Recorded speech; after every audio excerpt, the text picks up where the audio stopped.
Oh no, what's going on? Gosh, what's going on? Nothing seems to be working.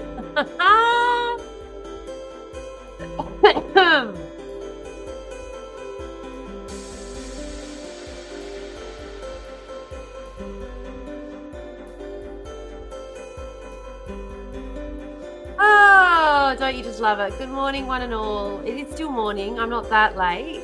I'm not that late. I mean, I know I said I wasn't.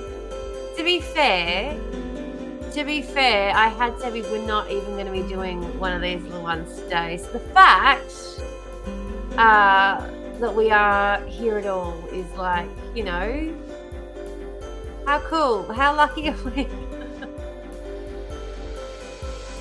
I don't know why this is not working right now.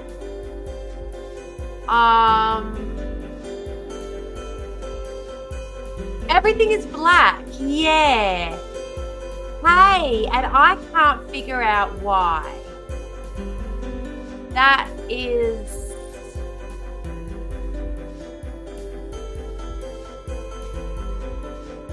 Oh, look, that works. What's up? Hey. Hello, hello. Yes, this is a very special. We weren't planning on doing this today, but we are.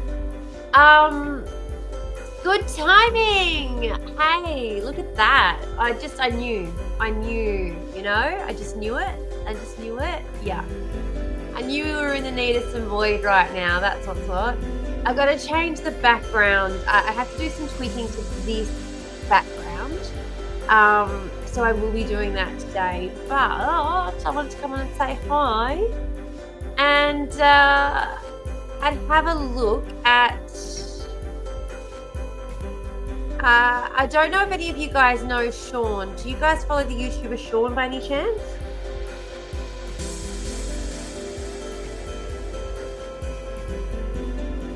A few months ago, Sean released a video. Yeah, of course you do, Kim. A few months ago, Sean released... Sean, I think? Yeah, Sean, literally.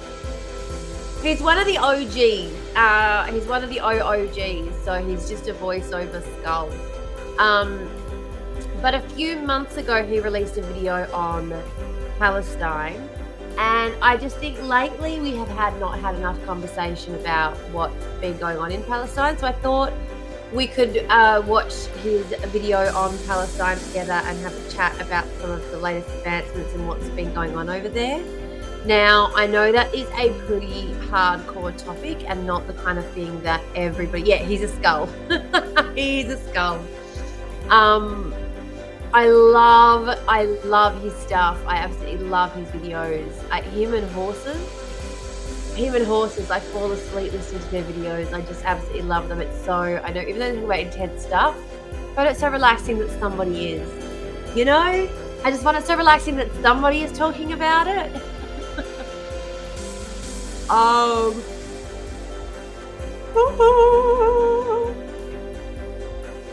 pull it up on the video here. There you go, B. Winning.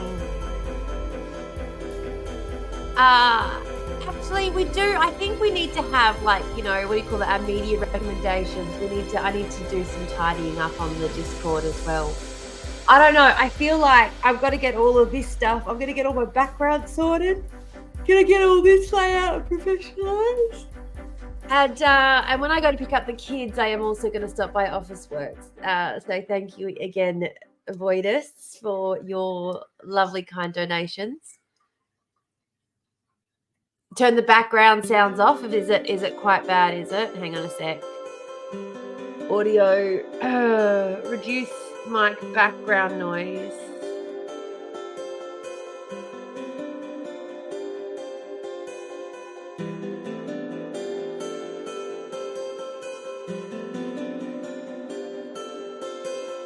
How's that?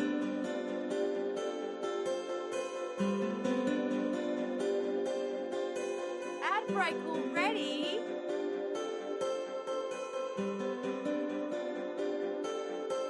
Do you know what? I'm going to go and put some water in my cat bowl. The cat bowl that will make noise.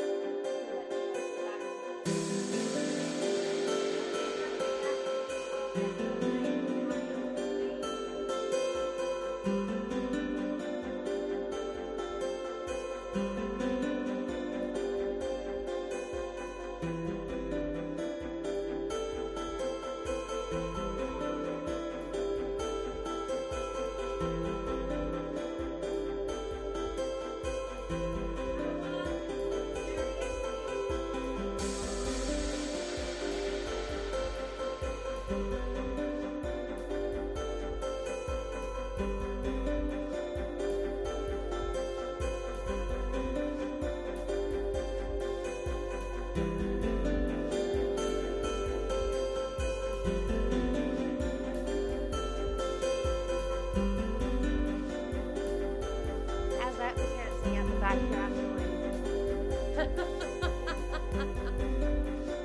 Can't hear it now, can ya? I just put water in there.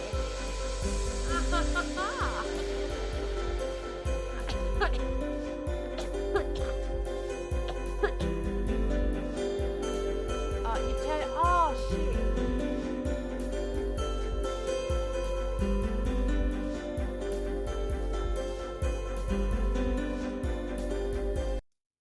Hi.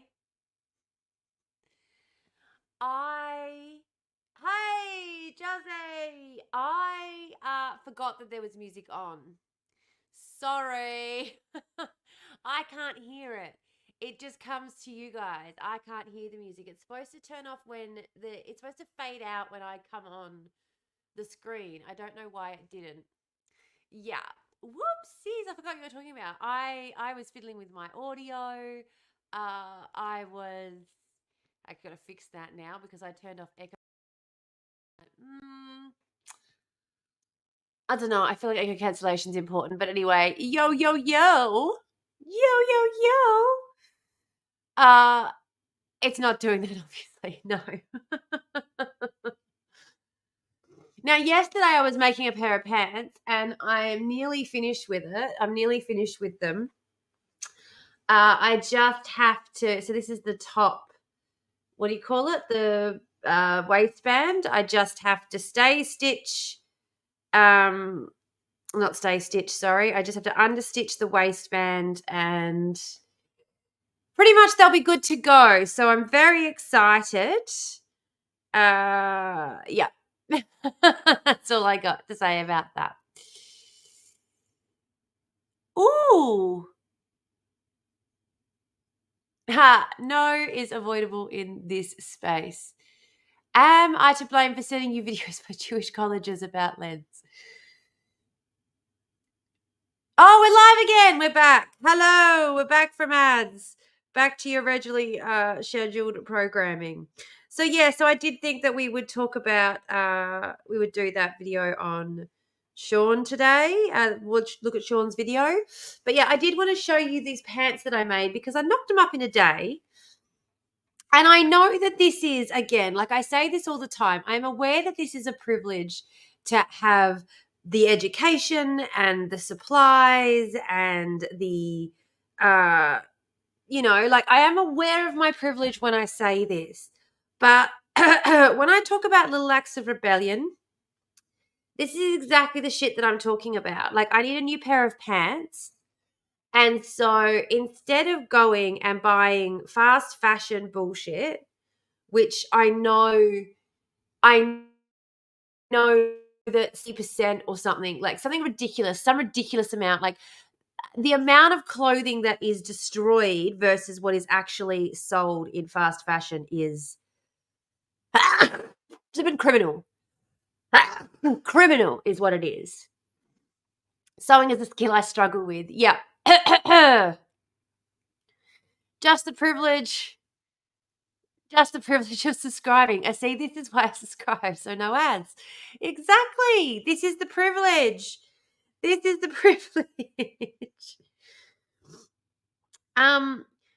But yeah, but this is a privilege as well. Like, I am aware that this is a privilege. But when I talk about little acts of rebellion, things like this, being able to, and like as a one-off, it isn't necessarily going to have the desired effect, obviously. But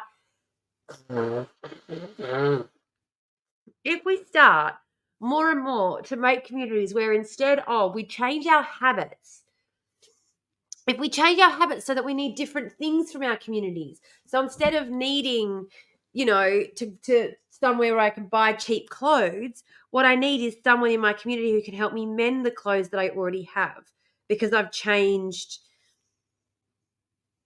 Like, I'm changing my mindset. Anyway, that's it. That is all I have to say today about, what am I saying? You and me just became a voidist. Coitus just became a voidist. Welcome, new voidists. New voiders. Hey, Fannikins just became a voidist. Ms. Flossie just became a voidist. Gosh almighty.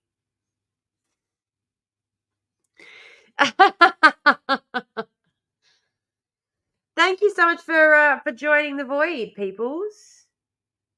There is my contribution to the webcam. You dag. You dag, you dag, you jag. Here we go. Now, I am going to pull up the video. Oh, I'm going to have to do it.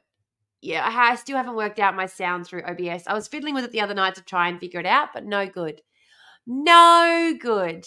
So let's pull it up on here instead.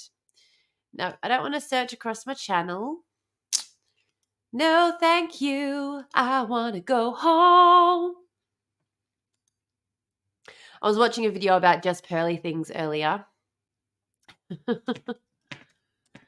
I don't know why I enjoy, I don't know.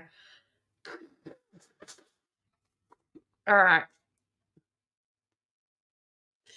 I don't know why I enjoy watching things like that. I feel like I should know better. No, I should know better. Now, this video does go for an hour and a half. And so we will not probably get through all of it.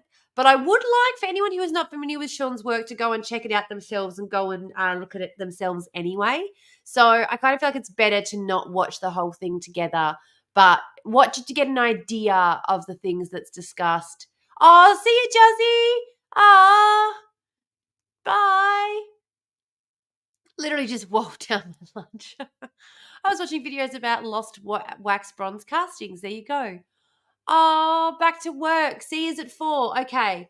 Well, we will be doing book club, Juzzy. So I hope you've read your book, or at least the first chapter. We'll probably only discuss the first chapter because I'm guessing that's all anybody's read. So, see you later.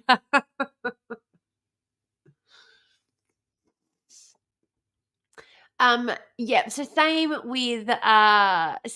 with this video in particular. I would like this to almost be like an introduction to Sean for people who haven't seen his stuff before. Not that I'm like sitting around here going, oh, let me introduce this smaller YouTuber to you all. Like, no. The first page probably, yeah, true. So Sean's got like 700,000 subscribers.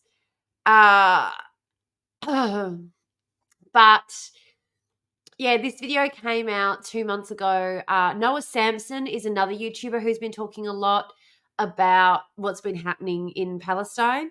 So in terms of people who are still speaking out about what's going on, there are people with larger subscriber counts on these platforms. Now, something that I have noticed is that I'm able to make some comments about things like this on some platforms, but not others. And it just seems to be like on Twitch and YouTube, I fly under the radar, so I can make comments about these sorts of things. On TikTok, I don't. So my videos get blocked. I have too many followers over on TikTok. I've been trying to talk about what's been happening over there, how much worse it's been getting. In particular, yeah, 700,000 subs and the 1.4 views on the 1.4 million views on the video. And it's like one of their lesser viewed videos. Like it's a newer video. So, Sean doesn't need my help promoting them in any stretch of the imagination. I suppose that you can say genocide on TikTok now. Really? Wow. How? Like, this is the thing I don't understand about censorship. Like I understand blocking out words like, uh, SUI, unaliving, for example, because that, talking about that can have, I just don't, I don't understand the need to censor a word like genocide. That doesn't make sense. There are some words that I can understand why it may need to be censored in certain contexts. Genocide ain't one of them. When does genocide come up in any other context other than the discussion of a potential genocide? Like,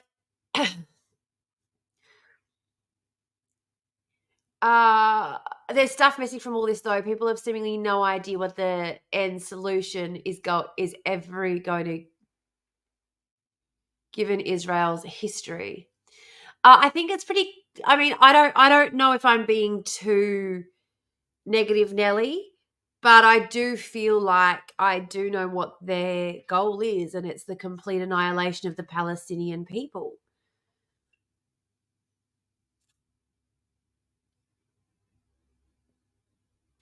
Yeah, I've had to make up a whole new language for the app. We have, and it's ridiculous. Now the reason I wanted to watch this video, now I have only been able to watch this one through a couple of times myself. Yeah, to completely annihilate the people altogether. Now, let's not forget either that this is also part of a proxy war that is going on between the US and Iran. There is a proxy war going on between the US and Iran. Now, for those of you who don't know, the US has done cyber terrorism on Iran. In terms of like these are nuclear powered states that we're talking about as well, which is terrifying to think about. But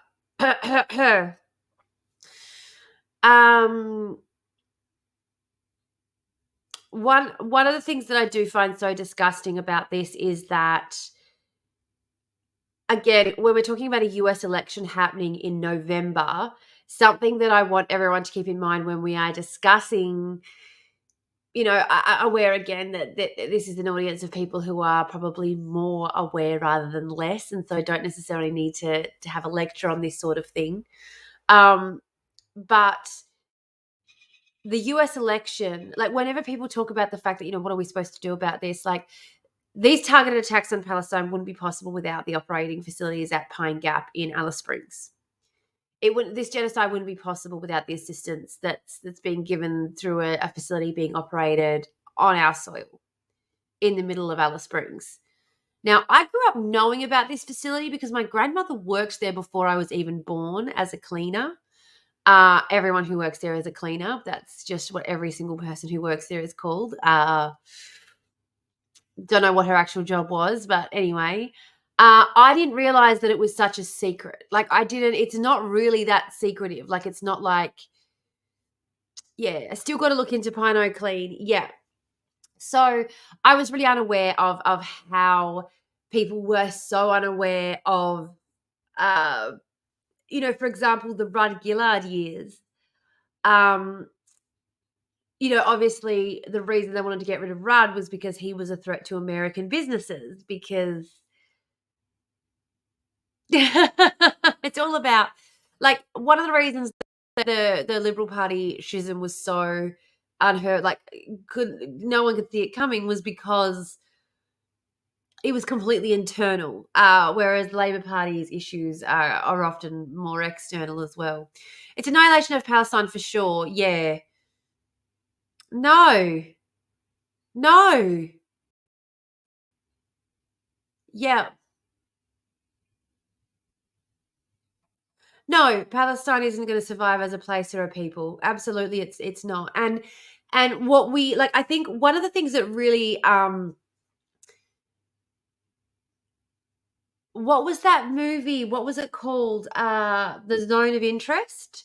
Have you guys seen the Zone of Interest?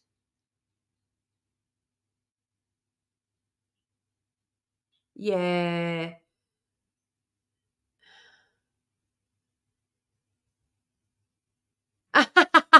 Not seen that one. No, that's okay.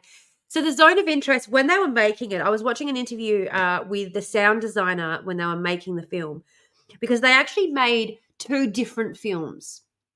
They made two completely different films. When they were filming the family's activities in the house and everything, and all of that, they designed it like the camera was stationary, like wide angles, natural lighting.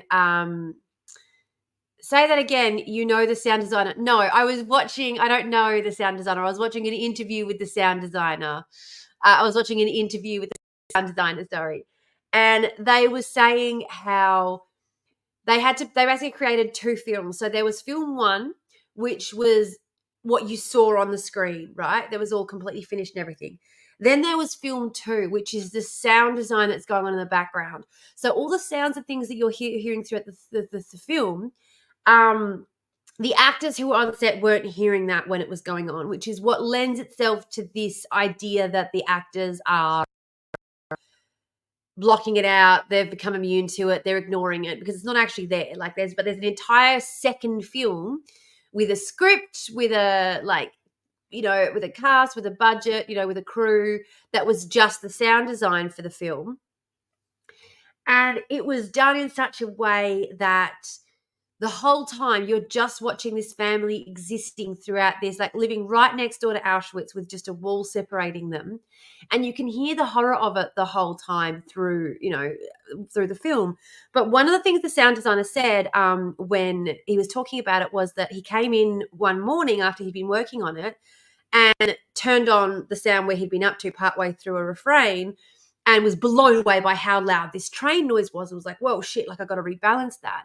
And then realized that they were becoming so, it was becoming like monotonous background noise to them as they were producing the sound of the film. Like the effect that they were, like, it was really hard to do because the effect that they were looking for, they kept falling susceptible to it, and it kept messing. Like it took such a long time to get this balance right where it felt like both the horror of what's happening over the wall, as well as this monotonous continual train coming through, constantly bringing through new victims. I refuse to call them prisoners, like, victims. Sorry. The sound of that makes it, yeah. Oh, what? Oh, say that again. The sound designer. No, no, no. Wish I had it in there. I wish. Are you fucking kidding me? No. I did work on. There was a film called Thunderstruck that was filmed at. It was filmed around the corner from me when I was younger, and my dad knew the makeup artist who'd been hired for the set. So I got to hang around on set and run around, and I actually was in a couple of background scenes that were being filmed. There's a scene in Thunderstruck with two guys pushing a wheelchair around like an old folks' home. I don't remember the movie at all beyond the title and this particular scene, because I was in the background, like helping these little old ladies, just visiting visiting, whatever. Anyway, I was totally convinced. Like I was telling everyone, I was totally convinced I was going to become an actress. I was like, yeah, I was in a background scene. Yep, can't even see my face. Yep. They just wanted my hair up in a ponytail because I had nice blonde hair and I looked like a little child coming to visit their grandmother. That's all they wanted for the frame. It was my hair, the back of my head. Link for the video if people haven't seen it in the Discord. Oh, for the zone of interest or for Palestine. That's a good idea. Let's put Command C. Let's do this. I'm in the pool. Oh, but I love that for you, Emery. I love that for you. I love that for you. We are reviewing Sean's video on Palestine.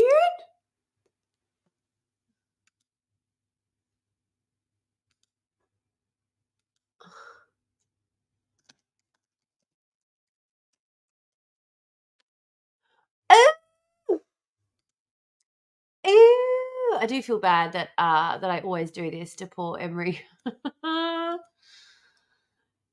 Just looked Thunderstruck up. I have an in there. My ex went to school with Stephen Curry and a friend is his cousin. There you go. Oh, zone. Yep, okay, zone of interest. I'll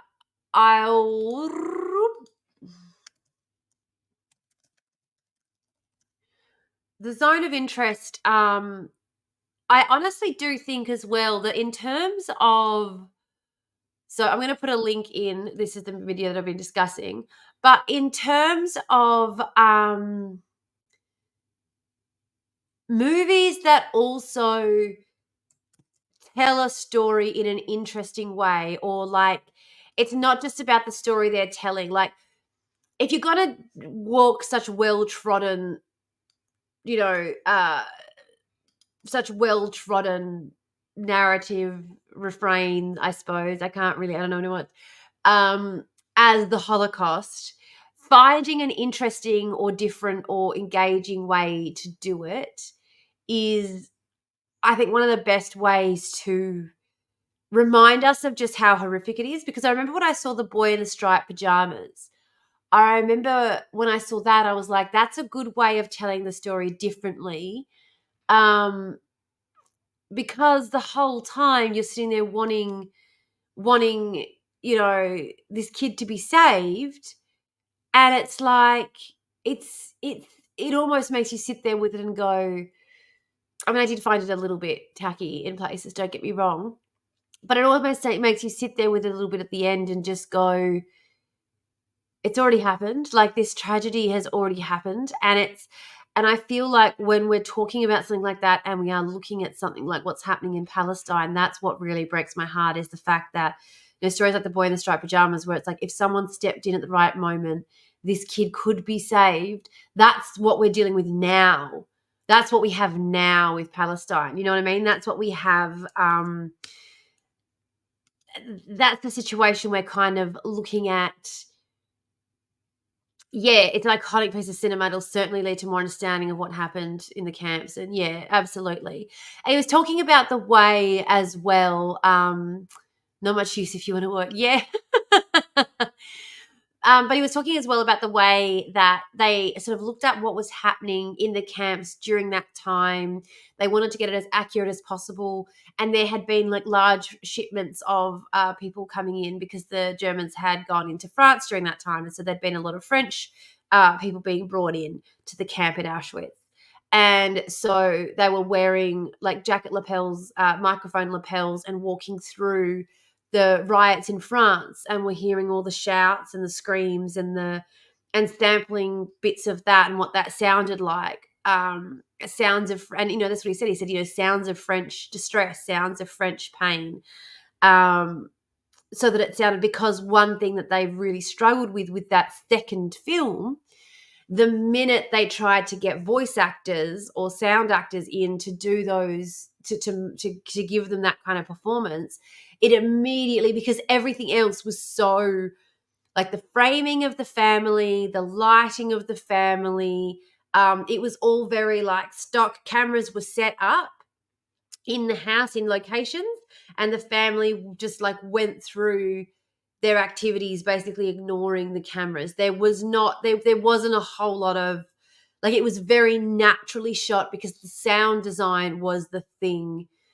Even so far as they went back to the original house where the family lived, to film the family walking up and down the hallways, and they had the Foley artists like turning the doorknobs in the original house and turning keys in the original house and turning on light switches in the original house and like recording all of those sounds for film one. So they went real all out with film one to make it really natural and really authentic, and to try, because they didn't want to in any way glorify this family or in any way sort of like hold this family up as being a good example or anything. I don't think we do have that, and I don't think that the parade's actually working on Israel as a people. No. Yeah. Yeah. Yeah. I think once again, like the conversation, it has taken, I think, millennials to get to the age where we are now, where we are actually voices in Parliament. There are millennial voices in the media. There are millennial voices, in the mainstream out there who can say this is colonization. Like, we know what colonization looks like, but also having the wave of Gen Z coming through. I think we're only just getting to that point where, because for so long I remember people telling me that it was complicated, and looking at it and just going, and again, I think that comes from having a politicized identity as an Indigenous person and knowing what it meant to be an Indigenous person in a colonized country from a young age, being aware that when a whole big bunch of people move into your house and then start killing off your family members so that they can take over more of the rooms, it isn't really that complicated. Like, there ain't much complicated about it, and you can have the US and the UK standing around going, well, it's the best place we could have put them. They tried to put them out here in Australia too.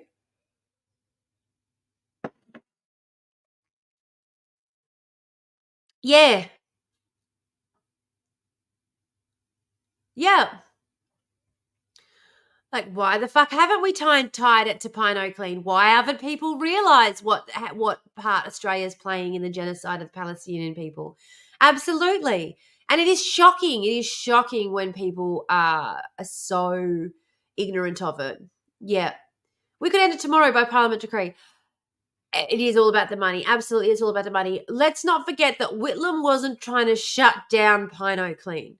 When Whitlam was when we had a coup, when the US did a little coup because of what was going on with Whitlam, wanted access to the Pine Clean facility for Australia's interests. He wasn't trying to shut it down. It's not like he was doing some great, like, yeah, the US just bloody does coups on our country whenever they feel like it, but it's not even like this guy was looking out for us. Yes, don't mean we say God save the king now, though hopefully, I hear he's not looking like he's going to last much longer. Have we heard that? Have we heard that? Bleh. King, yep. Agreed. Bleh.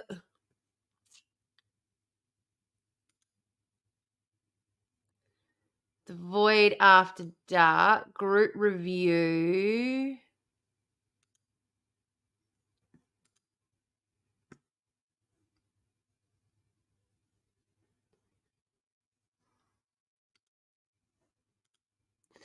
Sorry, guys. I'm just once again editing my layouts because, believe it or not, I'm still working. I'm still working on it, aren't I? Still working on it, bit by bit.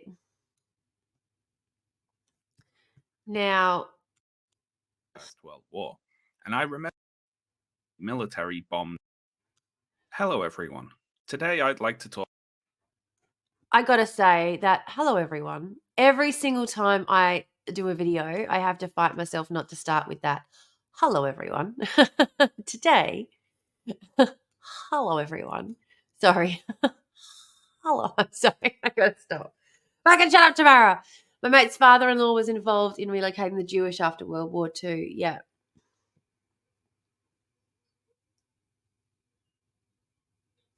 Yeah. I don't remember the fact that the refugees of a World War II that suffered the worst subjugations again and again could only be put on stolen land that Lawrence helped nick in the war previous, and also because no one wanted them. Like, let's not all forget as well that the reason that the West is so gung ho on protecting the idea of a Jewish state is because they were like, well, if we don't have somewhere we can put them, they're going to come here. Like anti-Jew, like Israel. A large part of the reason Israel exists is because of anti-Semitism. How awful is that?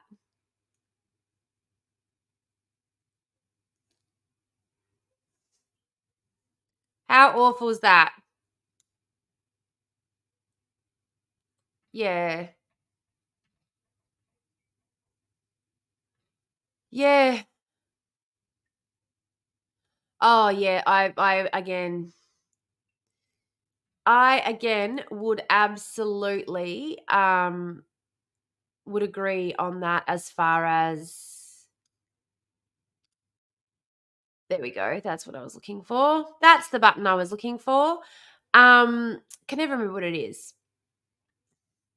I do think that's the thing we need to remember as well is that here we go. Save that as word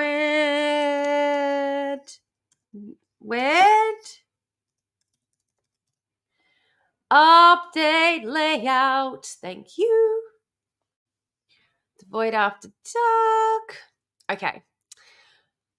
I've received 100 messages today. Look at that little medal. I do need to figure out the background because I don't feel that contrast is going to work at all, especially not on review.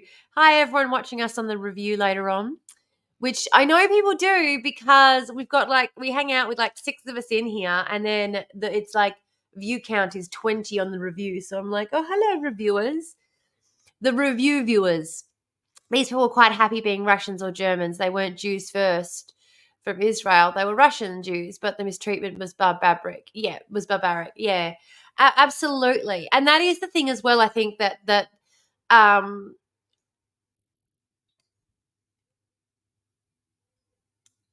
the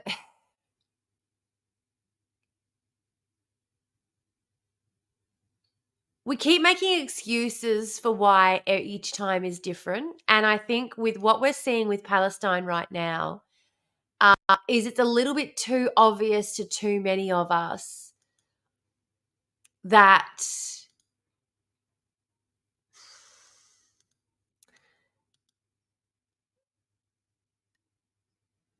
I don't know whether it's because I'm at an age now where it's more obvious or whether it is just the fact now. So after the ad break, we'll start watching it. But yeah, I just don't know. Let me know when the ad break starts too, because it's bonus content time. It's bone cone time. Yeah, I don't know. I find it so. Yeah, yeah, exactly. Or any rhetoric that says blah blah blah Hamas, not realizing they're fighting people that are systematically trying to destroy their entire way of life, their entire everything. And framing it like it's a war as well when it's an invasion, it's a colonization invasion force. It is 100% just what Australia is still trying to do to us here, a zero-sum game. Yep. They're being willfully ignorant. Absolutely. And that's why I wanted to watch this today together. It is. And it is crippling when you understand this and you're trying to talk to people about it and you're trying to explain to people that if Hamas stop, they die. And people go, well, why don't they just What do you not understand? Like, it's exactly the same as saying, like, why didn't the Indigenous people, when the Australians first came here, why didn't they just what? Like, what? Why didn't they just what? What are you supposed to do?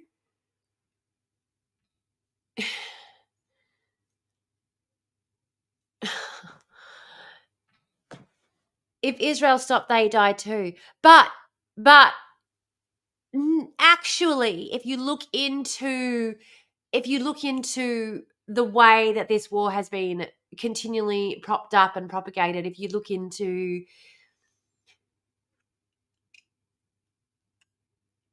I mean, if we could just get rid of Benjamin Netanyahu, honestly, like, that would be a huge fucking first step. What amazes me, the more I look into the Middle East and the politics of the Middle East, what amazes me, and particularly because I just see it reflected so much in American politics in particular, it amazes me how every single time massive fuck ups can be put in the court of one person, and people won't turn around and go, yeah, but how is one person able to wield that kind of power? Obviously, there's a systemic issue here. Like, people, and it reminds me of like those the cop shows where they're like, oh, there was a crooked cop involved. They want to be like, we found that one crooked cop who was doing the wrong thing, but not talk about the systems in place that allow that kind of person access and ability to do what they were doing. They always want to stop the conversation far too early. So again, talking about Benjamin Netanyahu and everything that he's done and the problem that he's caused in the region is one thing, but you cannot ignore the US and the UK and, like, what I was saying earlier, Biden, if we were going to point to one man who is basically just Biden could literally step in and tell Israel to stop. The US has done it in the past. Biden is a bloodthirsty, like I was talking before about people not recognizing that people saying, what are we supposed to do about it all the way over here? In the US, your prime minister is advocating for this bloodthirst. In Australia, your country, on your soil, the means of destruction are being operated in your backyard. Like, if you want to know what to do about it, look at the men who you call prime minister, you call president, you call leader. Yeah, men in power shit. But have a look closer to home, because oftentimes the levers that we can pull to do something about these very real injustices aren't that far away from our own fucking front doorsteps. It's stopping Iran and of the Arabic states that want to kill the Jewish people. Like, we missed the bit where we as communists are calling for no borders. I think something that is,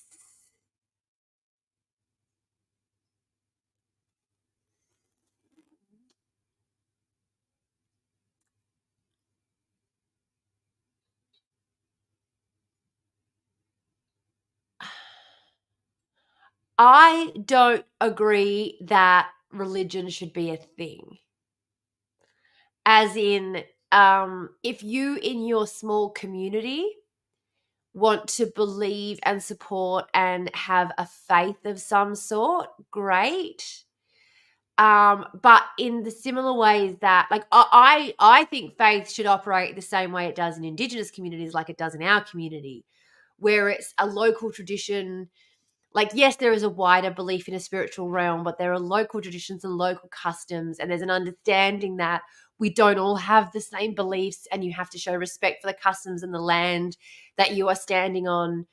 And this is why, one of the reasons why I do say that Indigenous cultures are so much more advanced than a lot of other Western cultures as well, because you've got these Western philosophers who go on and on and on about ideas of the Geist and ideas of, like, collective understandings of things, and we go, oh yeah, that's just pop culture. But that existed in Indigenous cultures for millennia before. The idea that different beliefs were true in different regions because of the collective understanding and belief of the people who lived in those regions. Yeah, no right to religion except individually. Exactly. And if you go to a place and you go, oh, what do you guys practice here? And, like, they're like, yeah, we practice this. And while you are here, these are the deities of this place where we are now. So while you're here visiting where we live, you've got to respect this place where we are. Cool. Like, I can do that. I visited all kinds of different religious temples and institutions all around the world when I was traveling. It was a little bit of a hobby of mine, to be honest. But like that's very, very different from what we have now, where we have like global brotherhood, band of brothers type bullshit, which it's like it isn't done because the best way to grow a movement is the othering of the enemy, right? Yeah, the whole standing on border and asking for entry, but also the fact that if you need help, no one was going to mind you needing help. Yeah. Yeah, exactly. Exactly. Exactly. So, and that's why I think when people sort of sit there and want to mock a lot of the things that we talk about in communist spaces and especially in anarchic communist spaces, um, I quite often point straight to Indigenous cultures because we still are operating in that. Like, I know I am not Noongar, but if I'm going down to the river, I will get the sand and I'll wipe it under my armpits and I will throw it in because I know the local custom and I understand the local like we still do these things. It's still happening. People just want to pretend that there is no culture outside of Hollywood, for fuck's sake. I don't know. Like, I don't know sometimes. I don't know sometimes. Come on, Belle. These wedulars. What the wedula?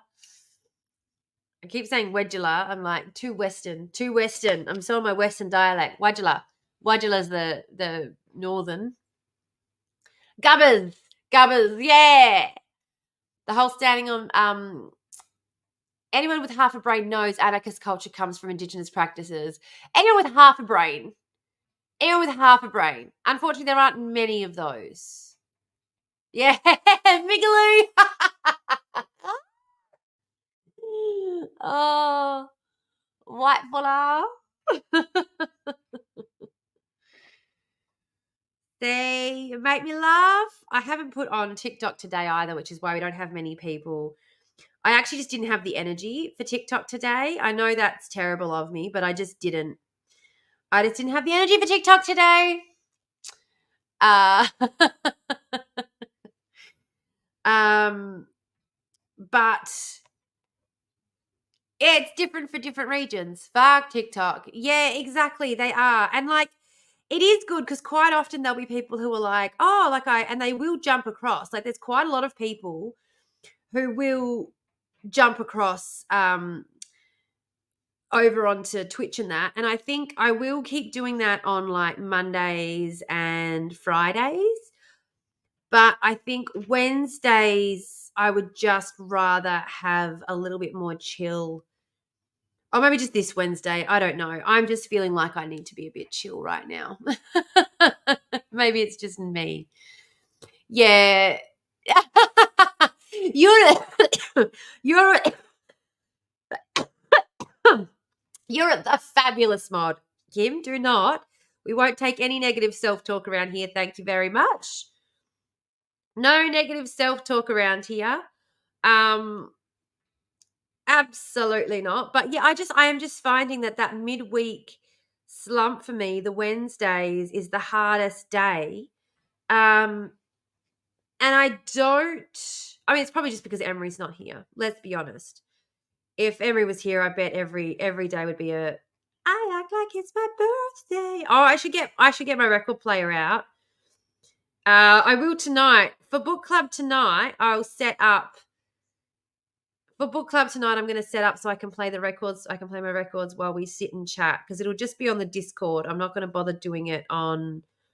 Well, I'll do it on Twitch as well, but it will be mainly on the Discord, so I don't really have to worry about demonetization and all that. Like, getting. Doesn't really matter though, does it? Doesn't really matter. Nom nom nom nom. Got tea to drink and biscuits to eat. White stream instead of mainstream. Yeah, that's a very, very good way of putting it.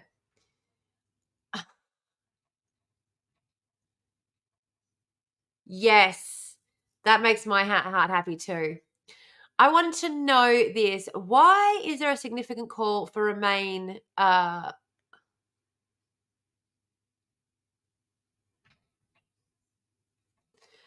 Why is there a significant call to rename places like Nam. Oh, right. Yeah, because they were called that. And a lot of the time as well, names have significant meanings. Like they're part of stories, they're part of song lines, they're a part of cultural practices. Names have significance for a lot of different reasons. And removing the name from something, like for example, one of the reasons why a lot of Indigenous people won't mention the name. Now, I have seen people who aren't in culture try and talk about this, people who are, Black presenting, but aren't necessarily in culture try and talk about this. And it always makes me laugh a little bit because you can just tell, like, because I grew up out, I grew up out bush. I grew up out country. Like, I grew up in Kununurra, Alice Springs, so, you learn a lot from being around those sorts of places and those sorts of communities as well.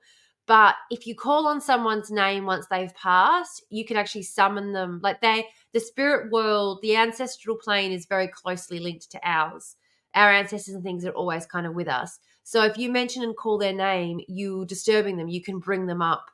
And it's the same thing with like taking photos of people. You can trap them. You can like trap them, tie them to this plane in a way that they might not want to be tied and trapped. And so it's really important you respect that and let people go when they want to go, because they might want to hang close to you. They might not. So if you keep calling them to you, it's a bit rude, you know? And it's the same with like name places for things, it's the connections. One of the ways that we as a mob, as an identity, as a culture are connected is through our link with the spiritual plane, which you might have heard it called the dreaming as well, which is like a lot of our stories of creation things come from dreaming myth or dreaming stories. But the idea that there is this spiritual place that is connected, one of the ways we are connected through it is through names. Black presenting, yeah. Yeah, you can wake them from their dreaming.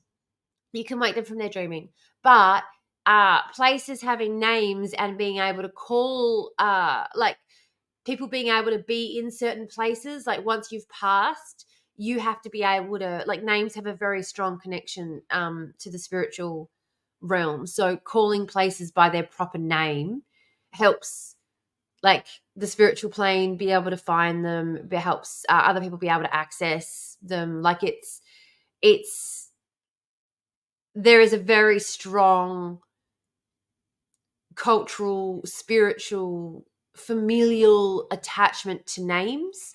Yeah, and it's also preserving culture. And like, for example, things like song lines, for example, Coogee Beach, smelly water. Coogee means smelly water. There's a lot of different places where you'll find, like in the town where I live, there's a Coogee, Coogee, what do you call it? Coogee place. And it's because there's an old like swamp there. There's an old big old swamp there, and so it just got called Coogee Place because it was a smelly water place, and now that's what the street's called because it's just it preserves the history, it preserves the culture, it preserves the identity of a place. But certainly the connections and the spiritual connections are the thing that are the thing that can that need protecting and preserving as well. Yes, especially when you look at like Stewart Highway, Stirling Highway, like these huge big stretches of highway that go right through the heart of Noongar country. When he conducted like the Pingelly massacre, like the biggest massacre that happened in this area, and the guy who perpetrated it has got the largest stretch of highway that runs through this country named after him. It's really like, yeah, there's so many reasons to not, yeah,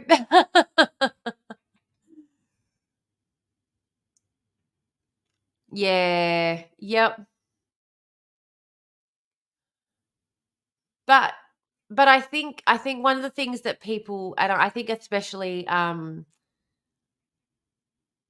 one of the things I think a lot of people misunderstand as well about culture is how it's still alive. Like it still exists. It's still like we we want to preserve things that we want to preserve that are part of the culture, because it is still like our culture can change and it can shift.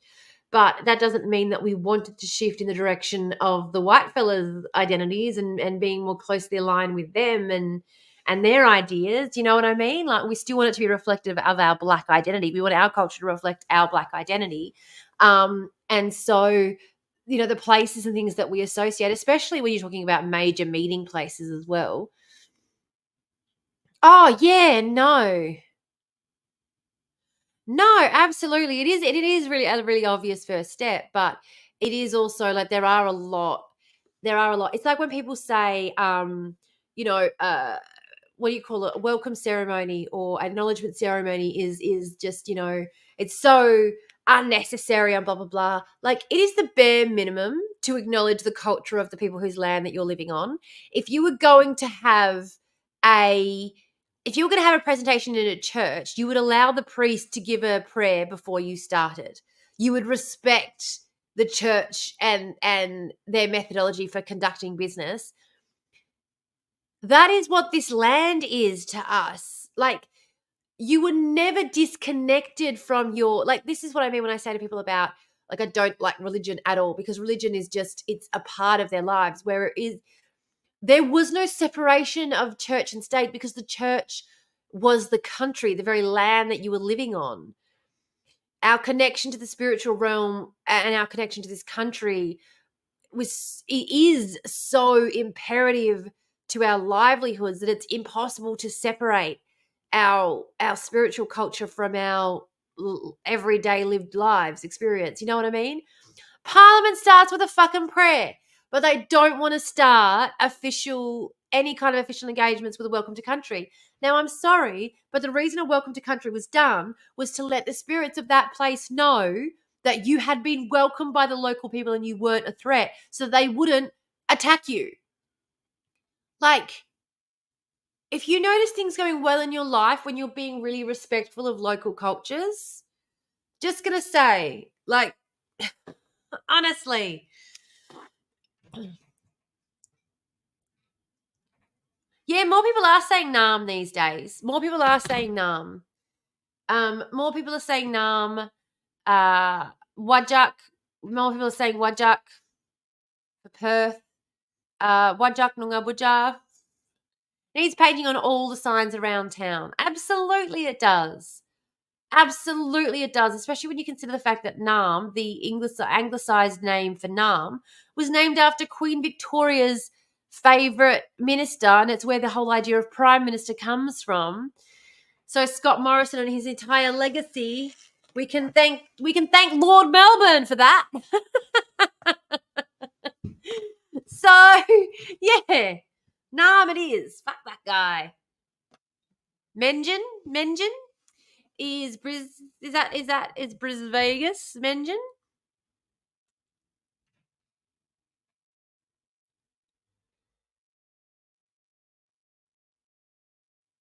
Bris Vegas.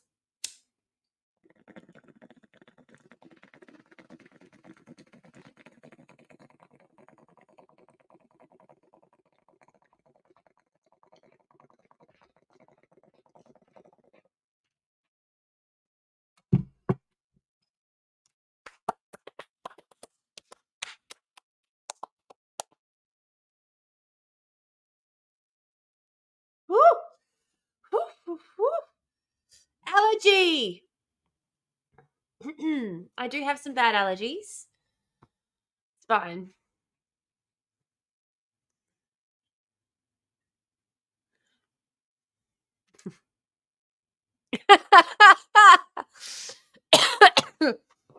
I'm sorry, but that counts.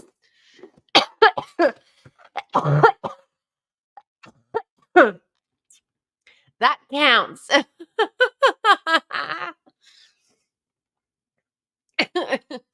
All right, now I'm going to press play on Sean's video. If there's any issues with the sound or anything, let me know. I'm going to put my headphones on so I can hear it as well, though. Now, oh, these allergies kicking my butt.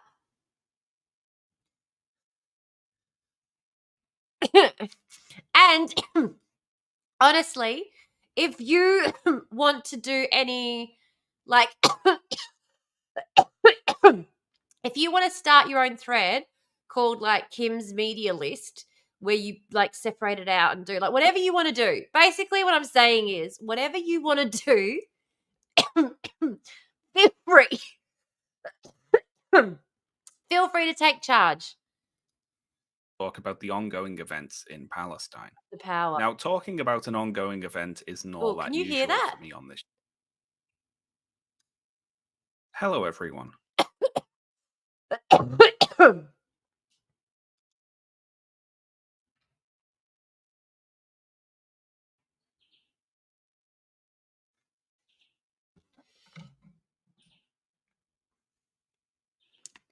So you can hear it, but I can't. So it's my fault. Sorry. Today, I'd like to talk about the ongoing events in Palestine. Hello, everyone. Hello, everyone. Today, I'd like to talk about the ongoing events in Palestine. Now, talking about an ongoing event isn't all that usual for me on this channel, but honestly, I've found it hard to focus on anything else recently, which I'm sure a lot of you will understand. So instead of me wallowing in my thoughts, I'm going to share them with you in this video. I can remember the exact point when I started to really think about the Israel-Palestine conflict. Yeah. It was seeing this picture taken in 2014 by Middle East correspondent Alan Sorensen. Absolutely. In it, a group of Israeli civilians can be seen on a hilltop overlooking the Gaza Strip. They'd brought chairs to watch as the Israeli military bombed Gaza as part of Operation Protective Edge, and they were clapping when the bomb blasts were heard. This is behavior that was documented by the New York Times, ABC, The Guardian, and other news organizations. Before this point, I had a very naive and simplistic view of the Israel-Palestine issue.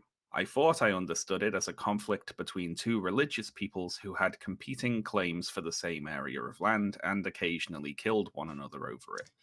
Now,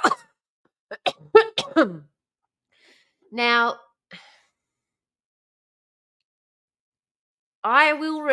I just wanted to also mention that I remember when I was still in the cult. This is going back quite a few years now. We're talking like 7 years ago. I remember more than that even. I remember seeing what was happening in Israel and Gaza, like in Palestine. And I remember thinking at the time, like seeing the photos of the Israeli kids drawing love hearts on bombs, kissing bombs before they were going off to blow up Palestinian children. I remember at the time looking at that and thinking, surely it isn't about who has claim to a particular part of land when one side just seems to be taking absolute delight in the annihilation of the other. You know? Like, this just seems to be more than a little one-sided. But yeah, the amount of people who we are fed this line, I suppose, through the media. I've been ignorant to all of this violence until recently. Yeah. And that's the thing, is this has been going on now, like this latest iteration of this has been going on for 75 years. You know? This isn't new, but it certainly isn't what I would call, yeah, like there is a very, very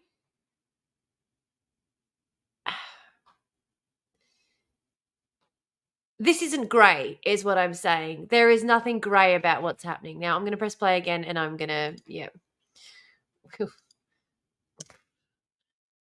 But I also understood that for some reason, Israel was supposed to be the good guys, the morally superior ones, allies of the West in the Middle East.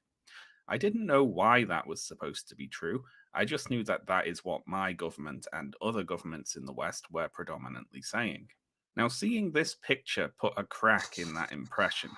I knew that civilians were dying in those bombings, and these people were clapping and cheering for it. The asymmetry of people on one side of a border being slaughtered while I people on think, the other side of the border threw a party to watch it happen was unbelievable to me. And even though yeah. I was very uninformed on the particular conflict going on at the time or the wider history of the region in general, I thought, obviously, that's not right, is it? That can't be No. right in any Oh, circumstance to do shocker. what those people are doing.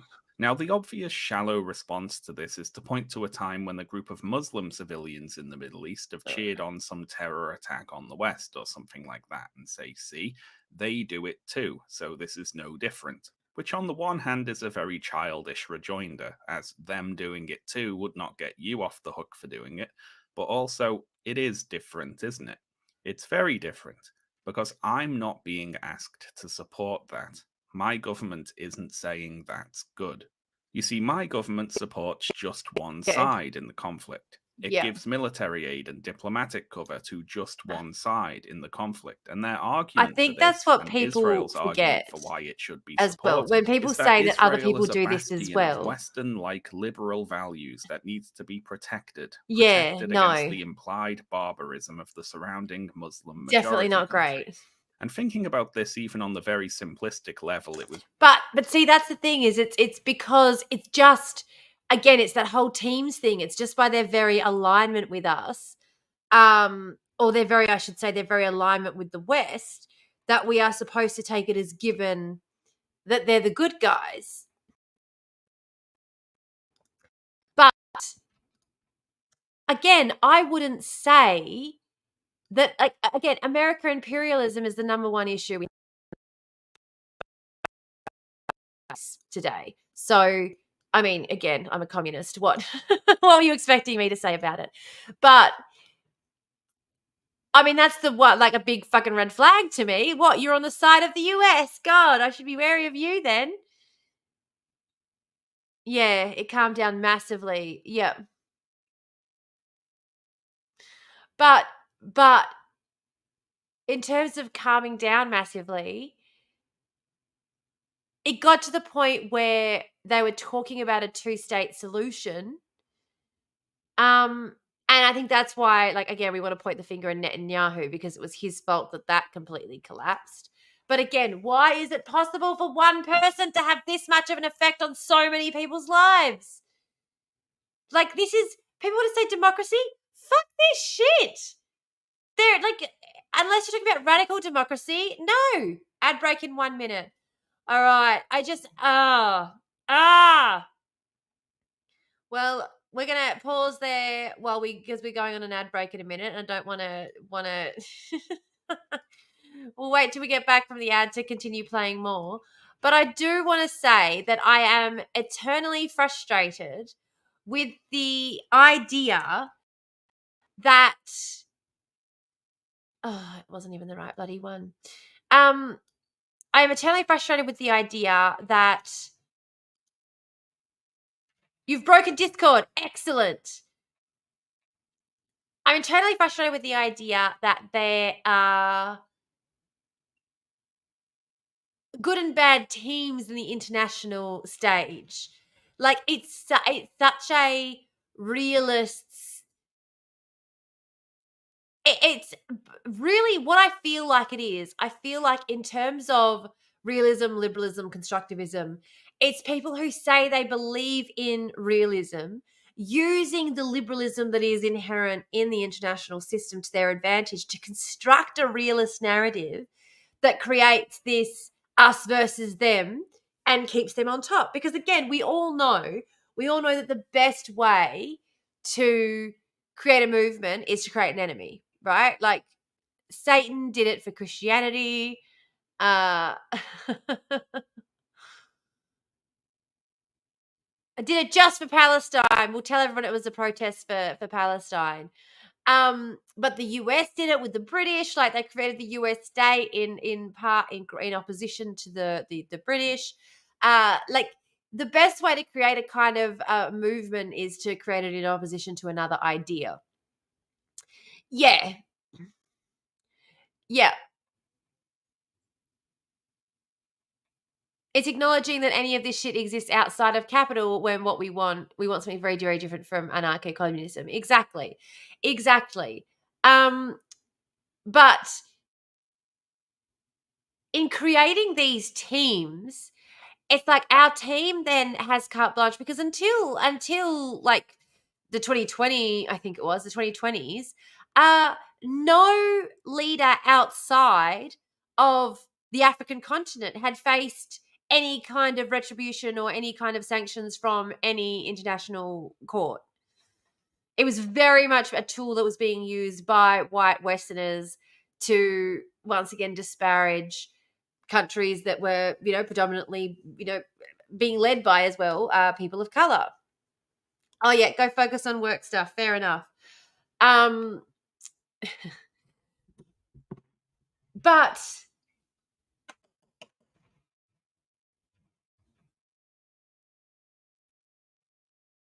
trying to work out if someone was opening my door to knock then, or if it was just the wind. It was just the wind. It's okay. Yep. Good luck, Belle. Good luck. We love you. We love you. I'm scraping the barrel. Scraping the barrel today. But yeah, it does it frustrates me because anyone who isn't paying attention, like, will look at it and go, yep, like they're what they're saying is completely right. It's a dog eat dog world. We need our allies because like the world, it's like if the world was that vicious, we wouldn't be able to have allies. What you're saying is contradicting itself. Like that's one of the things with realism versus liberalism.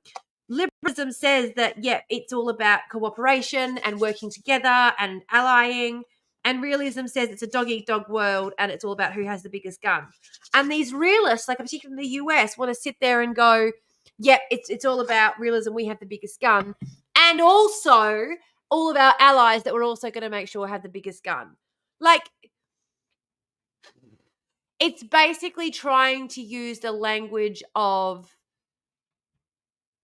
political science, I suppose. It's supposed to try to use the language of social sciences to promote imperialism, to continue to continue promoting imperialism. You need a dog. I've got 3 cats. I have 3 cats. I think I have enough. Dogs for the revolution. The thing about cats. Well, we have to have the American handmaid, not to answer the door. Yeah.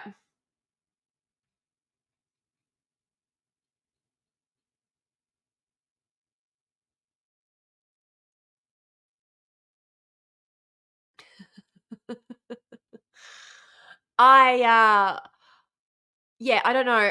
I honestly, I feel like that was World War II had a lot of horrific stuff, but the omnipolar Americanization of world politics is certainly up there with the least fun. Like, people forget the US was nothing less than 100 years ago. US domination of our, international space is less than 100 years old. No, you need a dog for door answering duty. Oh, yeah. Hands. Yeah, I get ya. It's all right. I knew you were saying something and I was like, yeah, I'll get it eventually. Eventually I'll get it. Eventually I'll get it. I am just telling you right now, I am loving this new mic so much. I can't even tell you. And this new camera, like the whole setup.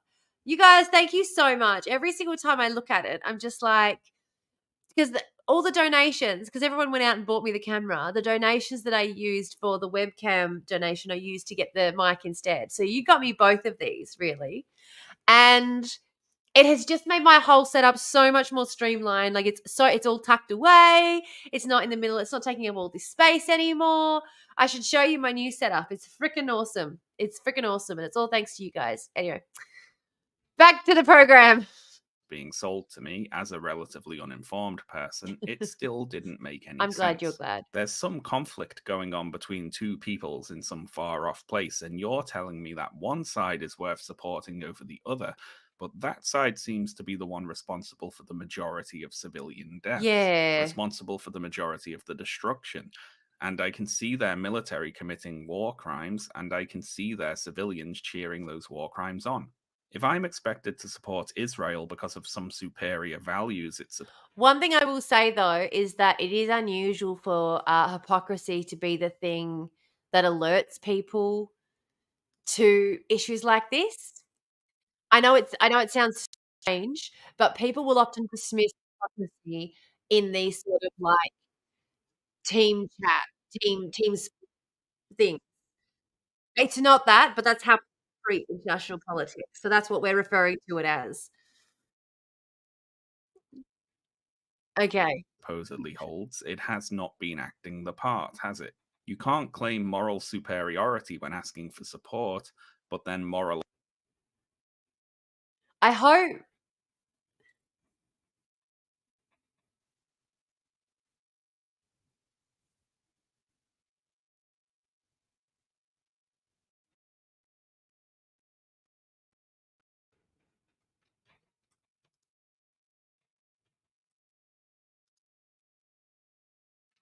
Okay, sorry, there was a total glitch there, so we're gonna have to go back a little bit. I do apologize for what just happened. civilian What's deaths, going on? responsible for the majority of the destruction. And I can see Here their we go. military committing war crimes, and I can see their civilians cheering Here those we war go. crimes on. If I'm expected to Yeah, no, support Israel exactly. because of some superior values it supposedly holds, it has not been acting the part, has it? You can't claim moral Well, superiority when asking for support, but then moral equivalence to excuse your crimes. My understanding of the conflict evolved as I've seen in the news and online several more rounds of violence play out in Palestine. I've been absolutely I furious think several what's times in important the to remember though for context as well, um, and why I think in terms of talking about the Israel-Palestine conflict, I don't actually think talking about Hamas's calls for the death of the Jewish people to be helpful, not because I don't think it's relevant necessarily, but because that's got a lot more to do with the Iran US conflict. Like Iran are also trying to wage a conflict through Hamas. And so whenever we start talking about Hamas and when people try and, you know, like Iran is who we really should be talking about in that respect. You know what I mean? Like I'm not apologizing. I'm not apologizing for Hamas in any way, shape, or form. But I am saying that Hamas is a product of Netanyahu and Iran more than it is a product of the people of Gaza. Does that make sense?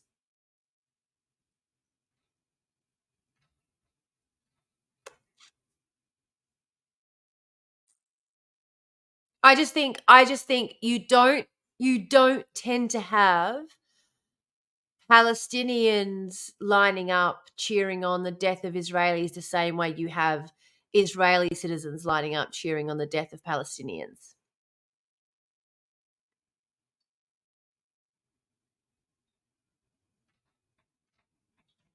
No, it's a fundamental to that section of a belief structure. I'm not talking Palestinians, but there has got to be something that says we will not call for systemic violence. In a wider audience, you do have that. I I guess and I guess the problem is as well when you know more about the conflict. Like when you know more about the conflict, it becomes more understandable why conversations around Hamas are not necessarily relevant to what's happening in Palestine right now. Like I know that sounds counterintuitive given what happened on October 7th seemed to be an explosive, but October 7th was a response in itself as well. And I'm not excusing what happened on October 7th. I'm just saying that, you know, we've seen Israel now retaliate because they've bombed the heck out of Gaza. We've now seen them retaliate by conducting uh terrorist related activity on Iranian soil. I'm just saying that what is happening in Palestine. Yeah. Response all the way down, though, the people that blame is the British and the Americans. It's I would say it's the British, the Americans, and the Iranians. Like, I'm not going to let the Iranians off the hook with this one. I'm not going to sit here and say that they're completely like, no. No, they're doing the same thing that Russia did during the first Cold War. This is our second Cold War, where they are using proxy states to fight their wars and using innocent people and creating all of this tension, and especially racial tension and religious tension, in order to get a particular reaction that they want. They absolutely bear some responsibility in this. If we go down the line, we're looking at the US, Iran, and the UK. Like, that's who we should be blaming for all of this. Absolutely. Which is why I really don't think that conversations about Hamas are that helpful in all honesty.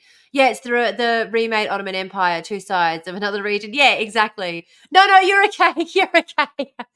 Uh, Israel cannot and will never stop until death of the Jews is off the cards. But that isn't coming. That's what I mean, is that they're targeting Palestine for Iran's actions in a proxy war. That's why I don't think really the discussions about the calls from certain Arabic states that have said death to all Jews, I don't agree with those statements at all, but I don't think that they are necessarily the most helpful in a conversation of what Israel is doing to Palestine. I just think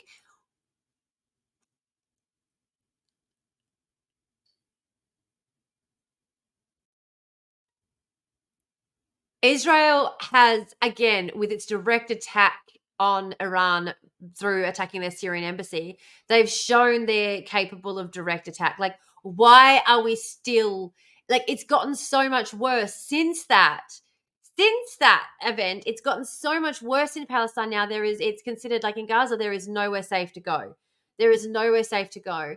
And much like the settlers were doing here, where they were poisoning bags of flour, we're seeing aid trucks being used as uh, people starving to death, running for aid trucks to try and get food, being gunned down as they run for the aid trucks, choosing between being shot or starving. It doesn't matter what anyone's saying, like but that's the issue. Until there is somewhere else for Jewish people to be safely, they ain't going to move. I disagree with the idea that there needs to be a Jewish state. I know it's controversial. But I disagree.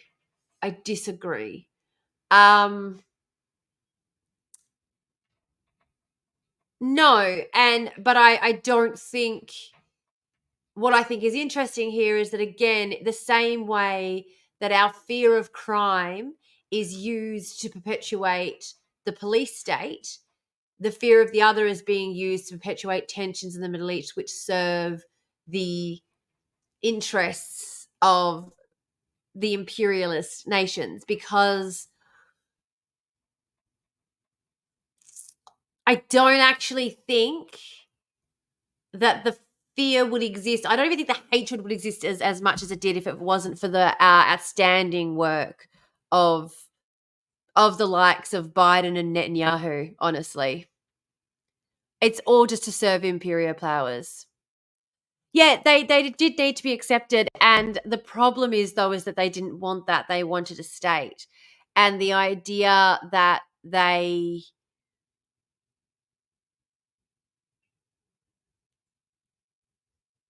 yeah, I just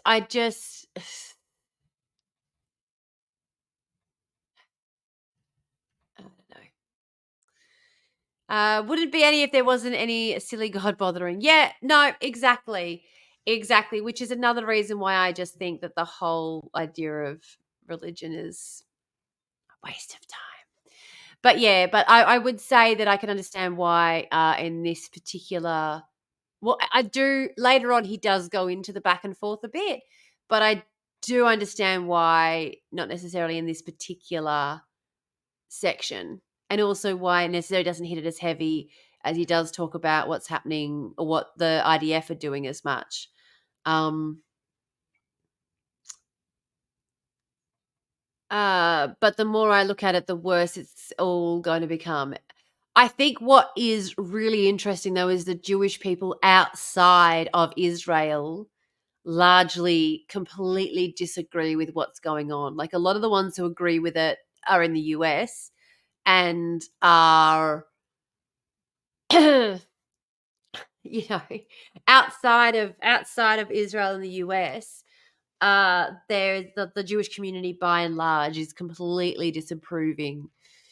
I know that the Jewish community here is they meet weekly. The Jewish community meet weekly about the in solidarity with Palestine.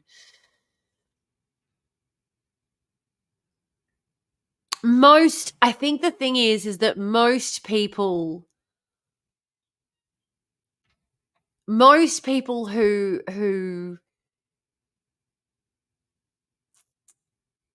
there are massive schisms in Jewish beliefs. Yeah, no, I do. I understand that. I absolutely do understand that. But I know that there is a large portion of the Jewish community who stand with Palestine on this.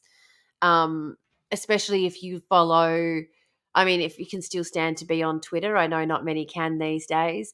But there are a lot of prominent Jewish leaders on the Twitter app, whatever it's called these days, in particular, who have uh spoken out quite a lot about it, about the aboutness of it all. Um, and yeah, I'm sure that in sort of more, yeah,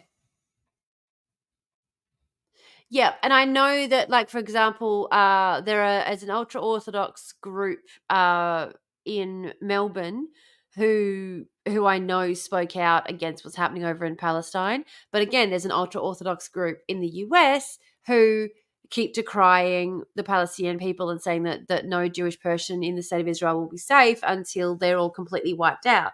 So that's what I'm talking about with places also. Like it's not just about religion, it is also about nationalism. It's also about geopolitical context that shapes a person's belief and identity. Because, as I said, there are ultra orthodox Jewish people in this country who feel that what's happening in Palestine is disgusting, and there are ultra orthodox people in the US who feel the exact opposite. Yeah, it's hard. Yeah, yeah, and I think, but I think people don't pay as much attention to the way that your country's view of international politics and internet and geopolitics, their place, sorry, in geopolitics. I don't think people pay enough attention to how that shapes our national identity, which is why I call myself a constructivist. Because in constructivism, we take the idea that a country's identity and its people's idea of who they are is also going to structure and shape the way they interact in the international sphere. And you can see it particularly whenever you have an American Chinese, a US Chinese, uh, you know, trade coup, trade argument, trade battle, trade war. That's what I was looking for. Thank you. You can see the way these differing ideologies come into play in the way they handle it. And there's a reason that China always comes out on top in these negotiations. And it's because of the cultural identity that they have as a people. Yeah, same with everybody else. Exactly. Yeah. Have you seen Moonhaven? I have not.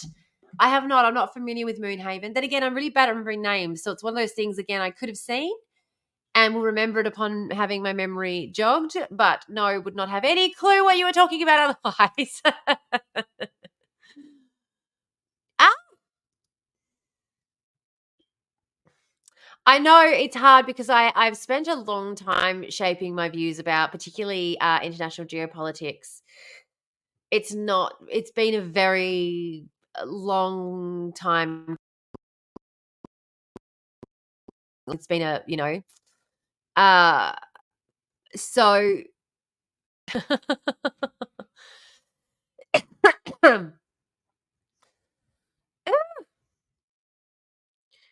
let's press play on this though.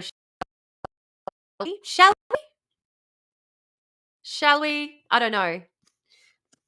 Let's do it. Come on, Sean. Start talking to us.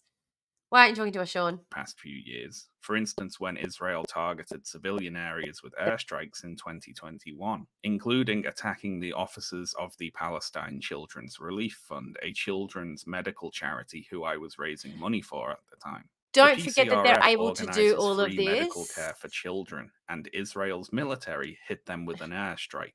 Also infuriating was the assassination of Shireen Abu Akleh in 2022, a prominent Palestinian-American journalist for Al Why Jazeera. is Sean not listening to me anymore? The attack on the hospital, those precise attacks, you can thank the Pino Clean Centre operating out of the Australian outback for that too. Yeah, I never did any of it till I started talking to Jewish people about what world felt like for them, and it's just not simple. No, who was it's intentionally not. shot and murdered by an Israeli.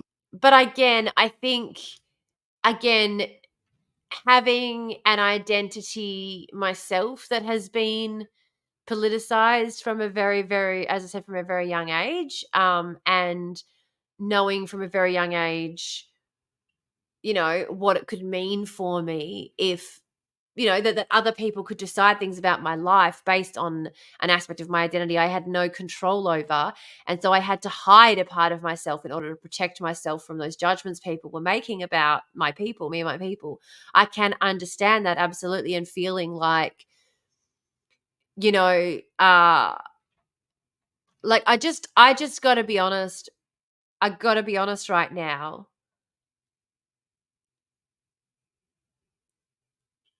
In this situation where we are talking about Israel and Palestine, I am not talking about, because in general, in like the context of Australia, Jewish people, it's similar to my experience where you are a minority in a much larger organism fighting for what you need and to have your needs met and to have your identity accepted and appreciated and not judged and not deal with racism and all that. Like I can empathize with all of that.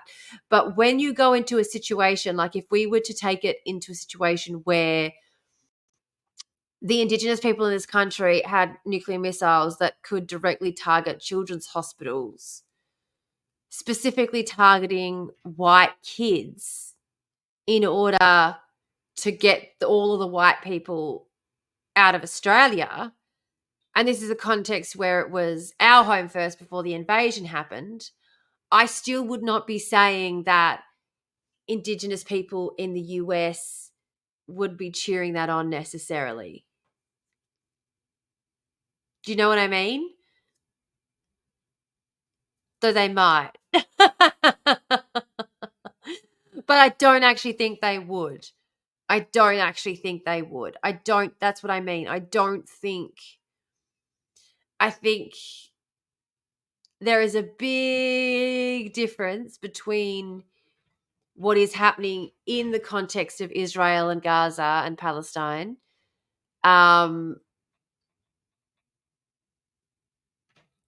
that does actually make it a lot less complex, because while I can understand the feeling of being, systemically targeted, I can understand that feeling of being systemically targeted. You're not talking about a guerrilla group who's armed themselves to fight back against their oppressor. They are the oppressor in this context. And they can sit there and say that, like, it's like the US with the Red Scare. Like, we have to fight in Vietnam and destroy their homeland and tear them apart so that it doesn't come here, and like we're doing it defensively, like that's kind of Yeah.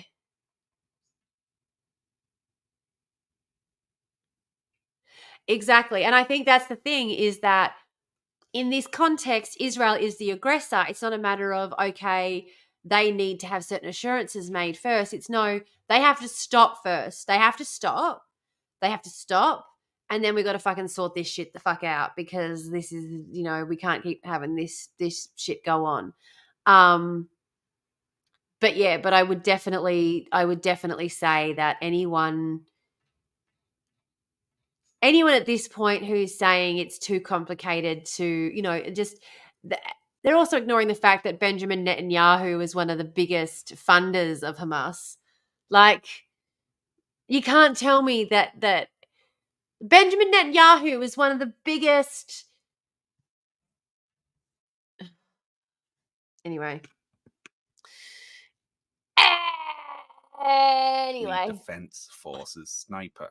And that murder really is beyond dispute, as Yeah. investigations have conclusively proven that was a targeted killing of someone clearly marked as a member of the press. She was deliberately shot in the head. Israel repeatedly lied about the incident, blaming it on Palestinian gunmen, blaming it on crossfire from a non-existent battle, trying to get away with saying it was an accident, and so on. These were all blatant lies which were later disproven. Lies to cover up a murder which has still not been punished. The disruption of Abu Akla's funeral by Israeli police officers who attacked her pallbearers with batons is one of the absolute worst things I have ever seen happen. I really can't condemn this in stronger terms. More than anything I've seen happen in my life, I think it made me ashamed to be human. I don't believe anyone can actually lose their humanity through acts of depravity and cruelty, but this is as close as I have ever seen anyone come. Even with the context of having seen several rounds of violence play out, the scale of the current conflict has been overwhelmingly depressing to see. Like a lot of people, I've been watching social media and the news with horror as the body count climbs and the scale of the destruction becomes apparent. I've seen Western politicians drag their heels and lie to defend Israel. I've been worrying about the situation spilling out into a wider war. It's very easy to feel overwhelmed, and I honestly felt shocked and numb to a lot of what was going on for quite a while. When seeing things like this, it's tempting to No, sorry, I wasn't. Sorry, Kim, I wasn't suggesting that you were. No, sorry. Sorry, I just saw your chat then. No. Yeah.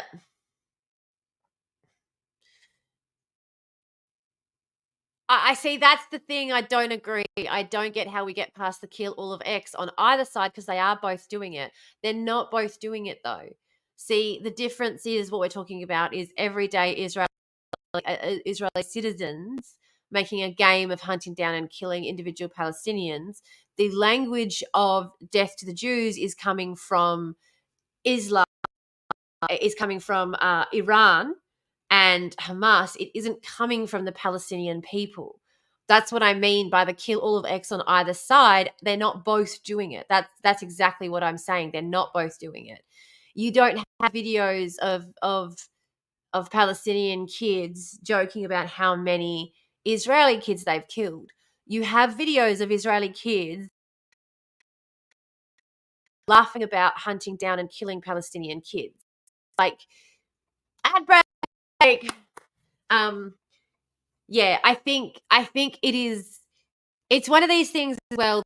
When people say, like, the example of the teacher in the classroom, show respect for me and I'll show respect for you, when what they mean is you treat me with respect and like defer to you, and defer to me, and you like treat me with the utmost of respect, and I'll give you basic humanity, and that's their treat me with respect and I'll treat you with respect. They're not talking about the same level of respect. And I feel like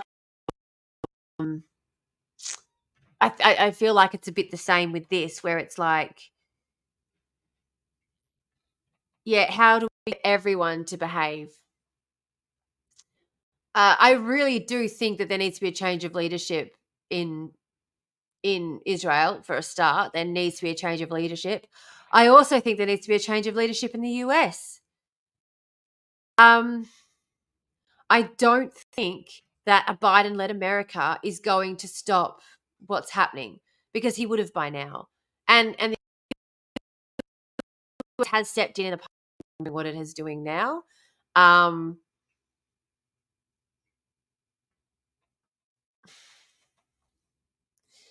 yeah, I feel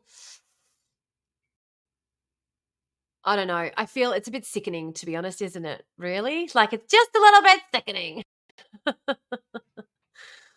Oh, my just blinked at me.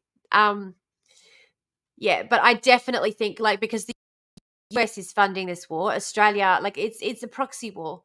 It needs some communism, absolutely. No, and I do definitely think that, again, it's the US and it's little bitch Australia who are the leading cause of all the fucking problems. Because once again, once again, we are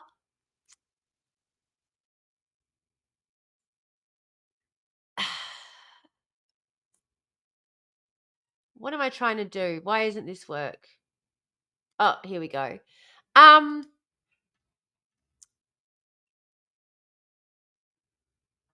Forgot what I was saying. Oh, I got distracted and I forgot what I was saying, and I was on such a good roll. Fucking hell. What was I saying?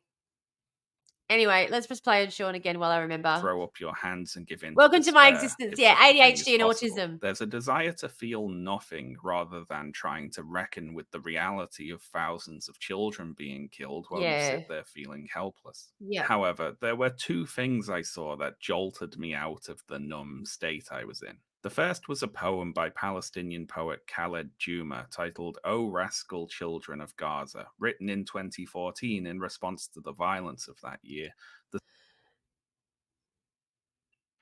The numbness that Sean talks about, I gotta say, it definitely feels like,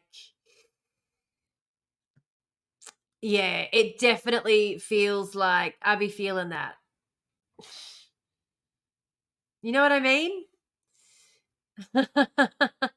Not all the time. Like, I don't mean like I'm not necessarily feeling it right now, but I will say it is hard not to feel numb when you're seeing all of this death and destruction constantly and you feel so powerless and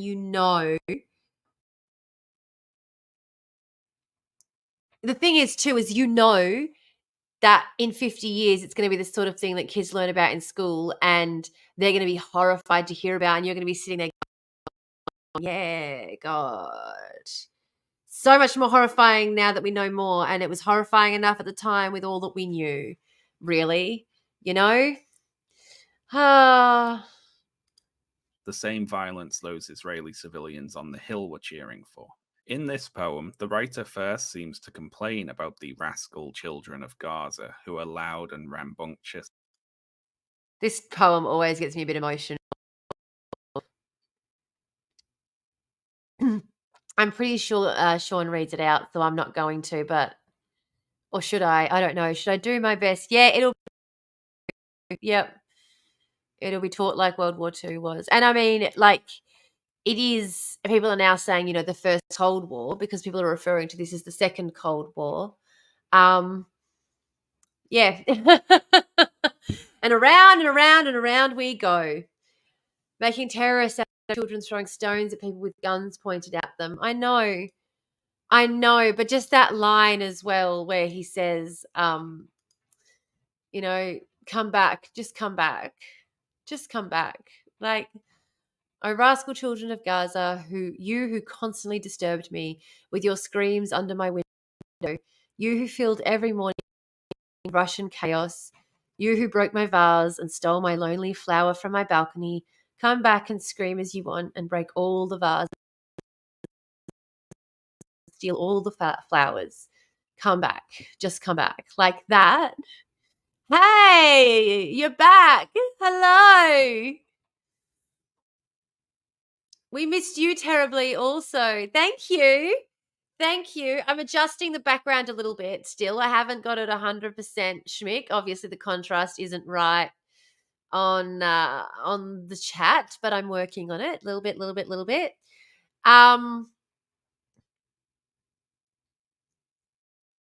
Yeah, communism is the answer and everything else is a half measure. But this poem breaks my heart because it's one of those things that I think about constantly when I think about my own kids, and I think about all the times I get annoyed at them and about how one day they're not going to be there. And I know it's not the same because they're not dead. But I will say that As children.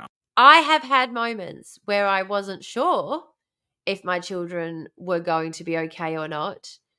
And I have certainly, had the thought when my kid got rushed into surgery once that might be it.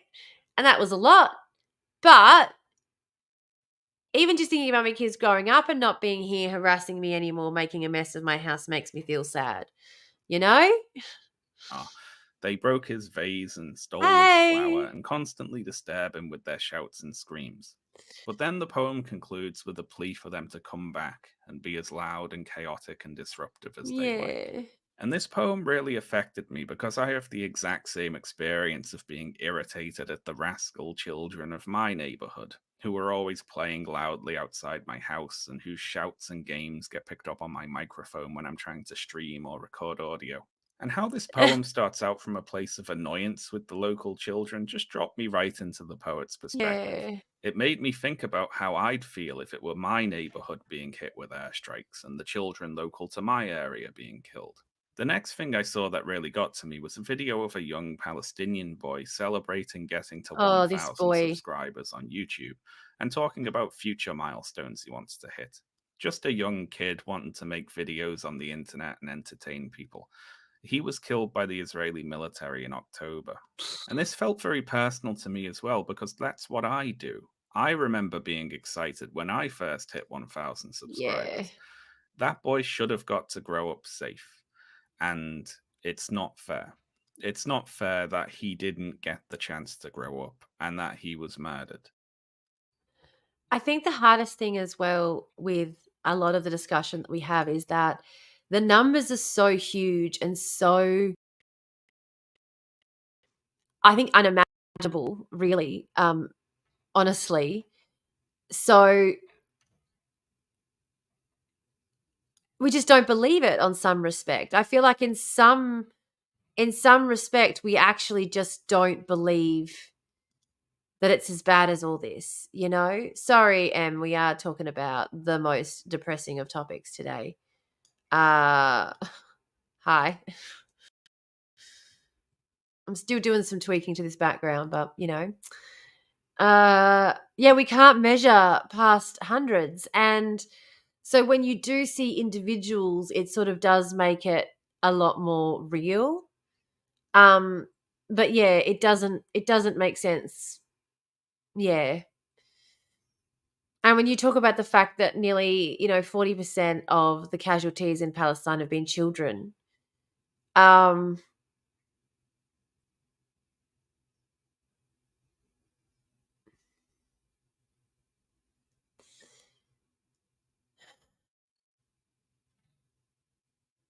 just don't know.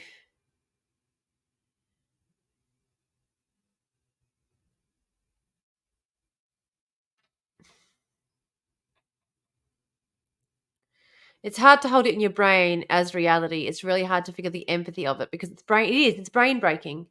I'm glad you figured time and space to give airtime to this. No need for apologizing. It's the reality of the world right now. It is. And I think the hardest thing is, and like Sean sort of says, is that you can feel so overwhelmed, but we have to, again, as I said, we have to remember that we are complicit. Like this is being done by the US and Australia. These are US bombs. Australia is shipping munitions as well as other supplies to Israel. Their ultra targeted weapons are thanks to the work being done at Pine Gap, the Pine Clean facility in the middle of the desert here in our country. So we are complicit, and history is going to judge us. History is going to judge us, I think, rather cruelly.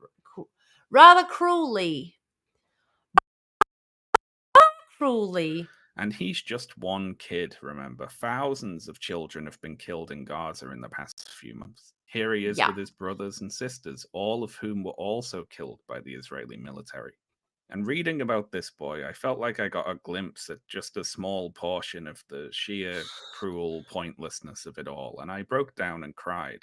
Everyone has their own way of empathizing with Yeah. situations like this, I suppose. I don't have children myself, but how many parents have seen Palestinian parents mourning their children and Yeah. imagined how they would feel if it was happening to their Yeah. family? So, okay, I'm shaken out of my stupor and feel That compelled is to say something about the very much situation in what it Gaza. feels like, But to be what can honest. I say? What could I make a YouTube video about here? I hope nobody blames me for feeling inadequate to the task. I'm obviously not going to solve the Israel Palestine conflict with a YouTube video, am I? And it feels like there's nothing I can say that thousands of dead civilians shouldn't be able to. Are there people out there who are not Yeah, that swayed kind by of feels a thousands of bit. murdered children, but who will shift their opinion based upon what a guy with a YouTube channel tells them? And if there are, why is that? Every angle I can think of to write about Gaza feels incomplete. I could debunk some of the lies coming out of Which Israel's again, you can government and understand. military, but honestly, the lies are so poor and perfunctory Like, that it it just feels feels almost so perverse in a way. overwhelming. The problem for me with simply countering the excuses coming out of Israel about why the IDF just has to kill so many children is that there's no circumstance in which dropping bombs on children is okay. It cannot be right to do what they're Yeah. doing under any circumstances, no matter what they say, no matter the No, excuse, it's and no not. matter There what isn't. came before. It does not matter what Hamas have ever Yeah, the done. It does not impotence. matter what any Palestinian has ever done. It does not matter if Yep. everything the IDF says is the God's honest Yep, that's truth the or if thing. It's every all word of it is a education. lie. I could spend my Absolutely. time debunking everything the IDF has ever said to justify their actions in the current conflict, and not a word of it would matter at all either way with regards to whether or not it's okay to kill 10,000 children. You don't get to do that ever. With that said, I suppose we can do a Yeah. little of it, if only to demonstrate how easy it is and to prevent people from saying that it can't be done. So on November 13th, in a video shared to Twitter, which bizarrely has not yet been deleted, IDF spokesperson Daniel Hagari shared a video purporting to show proof that Hamas was operating out of the basement of Al Yeah. Rantisi This was Hospital in Gaza. ridiculous. This proof included a terrorist sign-in sheet.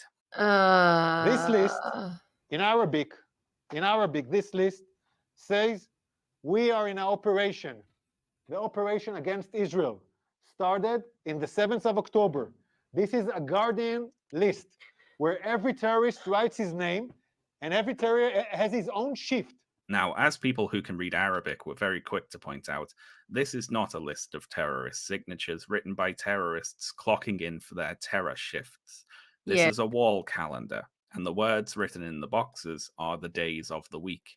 I particularly like this outraged tweet from author Aviva Klompus, who reposts the lie in the video before saying, "Every name on this list is a dead man walking." Yep. Yeah, good luck with that. Next, Monday, also in November, Tuesday, Israel's official Arabic Wednesday, Twitter account shared a Thursday. video of someone claiming to be a nurse inside Al Shifa Hospital in Gaza, accusing Hamas of stealing fuel and medical supplies. And she also encouraged Yeah, residents of the it area definitely to flee. does.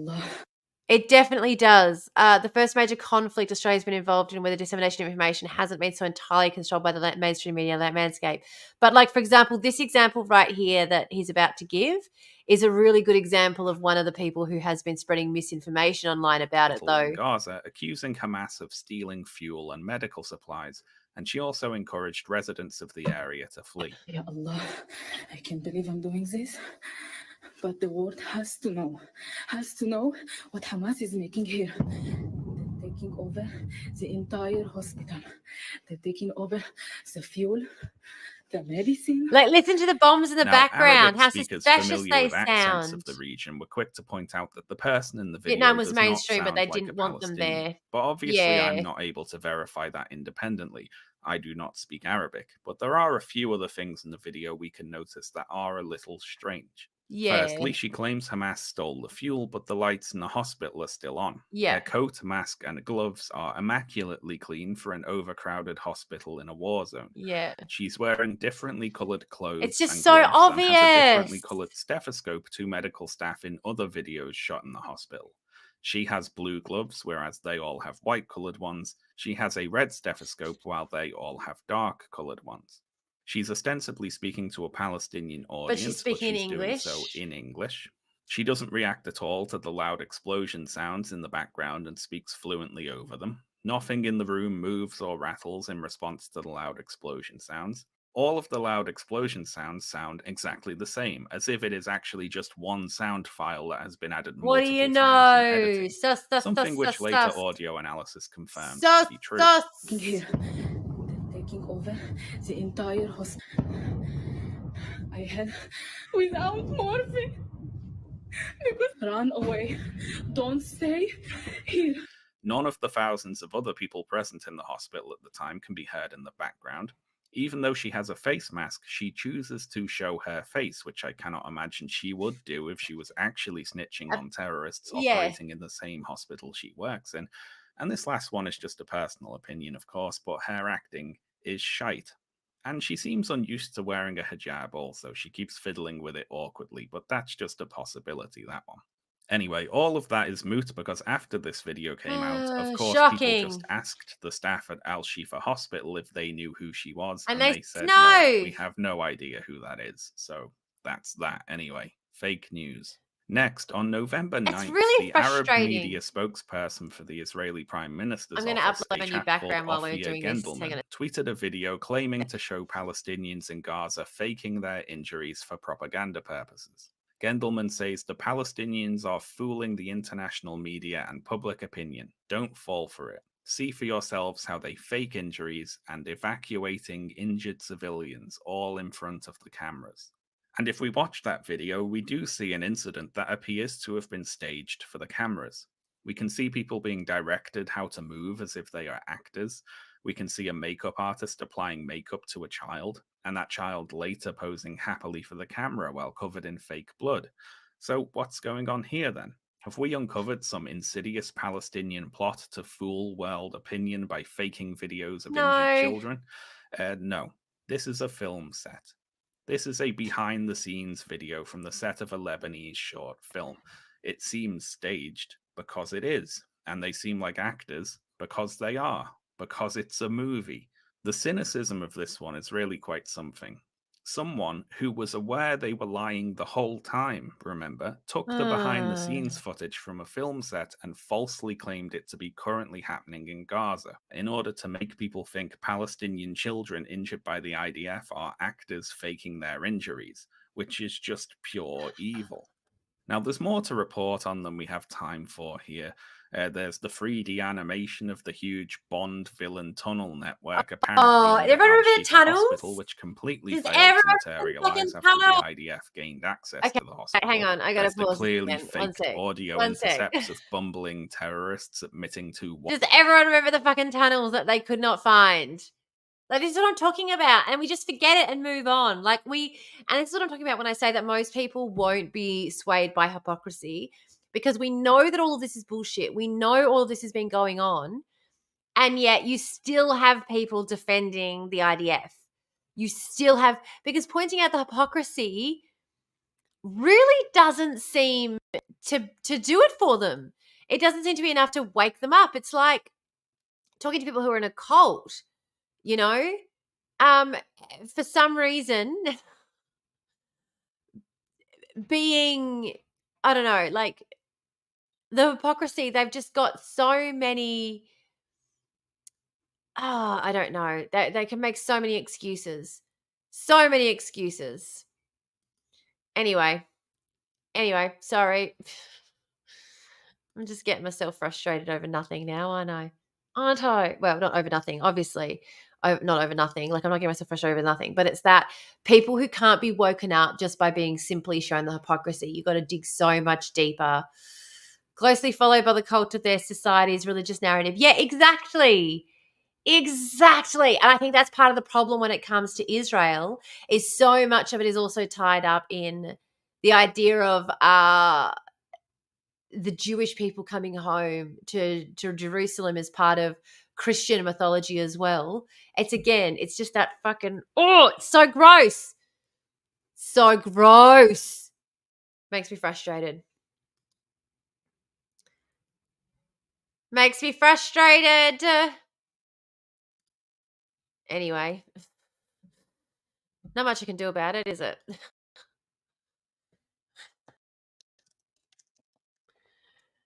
I think that the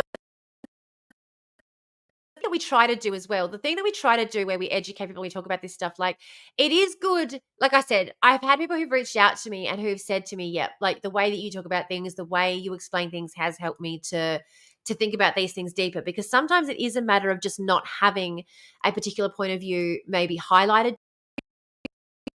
before, and that's why you haven't thought harder about something. It doesn't really occur to you until someone points it out to you in a different way, which, like, that's fine. Like, I can get that. I can understand that. But what I find frustrating is that even when you do that continually, you'll still have people who just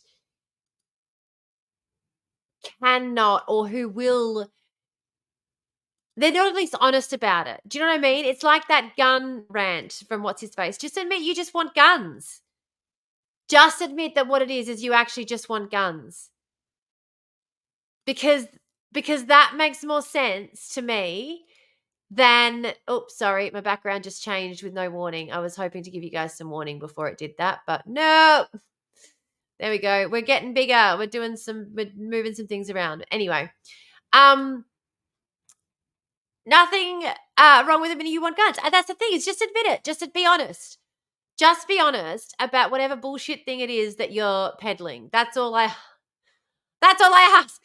Just be honest about whatever bullshit thing that it is that you're peddling. Be honest about the fact that you want guns. Be honest about the fact that you have some fucked up faith that tells you that if the Jews retake the Holy Land, your God's going to come back and bring us Armageddon. Okay.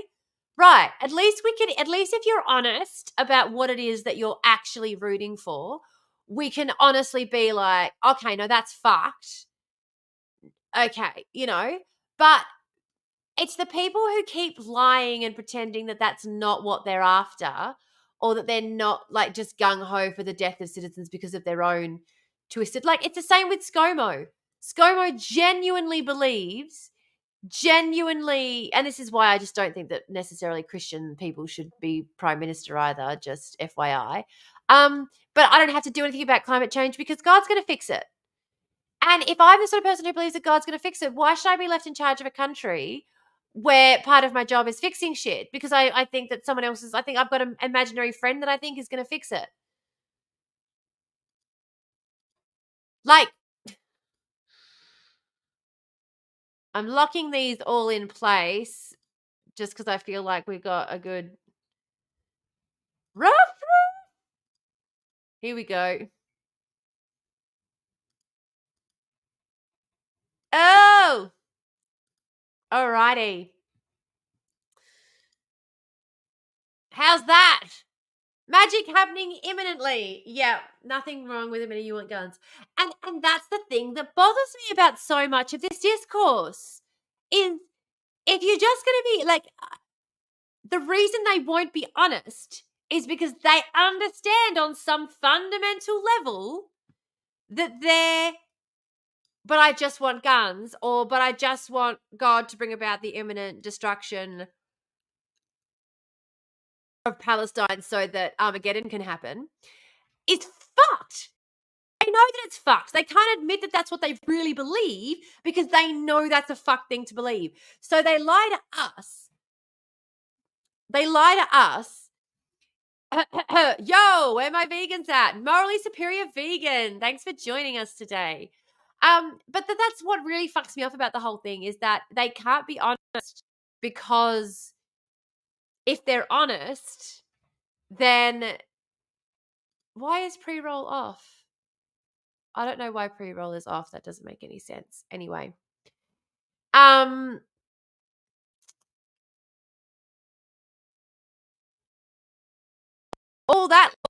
them legumes. Gotta love the legumes. Where are my legume munches at? Like, represent. Represent. Here's my question though. Morally superior vegan. Would you eat crickets? Insects, the protein of the future. Just saying. This is a discussion worth having, and I've not seen many vegans willing to have it. Insects aren't vegan. What? Don't think we have a bean emoji. No. Crickets are delicious. What are you talking about? What are you talking about? Honestly. There you go. You heard it here from Morally Superior Vegan. Crickets, insects aren't vegan. It's the official word on it. All right. Let's go back to the side. No, they're not. Keep your weird kinks over there. Whatever the IDF is accusing them of that day. This is all pointless, remember, Blame with regards Jojo to for my whether it's confidence in okay to believing I murder can sing. children anyway. All right. Well, we're talking about murdering children again. We're about to go to ad break in 60 seconds. Oi! I didn't mean to do that. Switch back. There we go. That's the Wednesday outline. Woo! It's the right one. So we're going to go to ads. We're going to have a bit of a break. We're going to have some Bone Cone bonus content for those of you who are subs. Hang out for the little bit of the Bone Cone bonus content. You can have your weird crickets kink. I'll stick to my beans. Thanks. Hey, I bought some beans yesterday. And I went to bed last night dreaming of having beans on toast for breakfast this morning. I haven't had them yet still. Haven't had my beans on toast yet still. But we are going to be getting back to watching some more of Sean's video on Palestine after the break. We aren't going to watch the whole thing. But yeah, we'll be back shortly. And time for the bonus content for those of you who do not have to put up with ads. I have to park in the garage with no reception for 5 minutes and miss some good stuff. What? No. I'm going to make some beans on toast. First, I'm going to go put the kettle on so I can make another coffee. But yes, definitely beans on toast is happening. You guys can hear me when I step on the computer, can't you? You can all hear me. There's my pants that I was making yesterday, Emery. I have to show them to you. And I'm going to take it off. Yeah, but we'll put Sean back on in a sec. We were just debating with the vegan.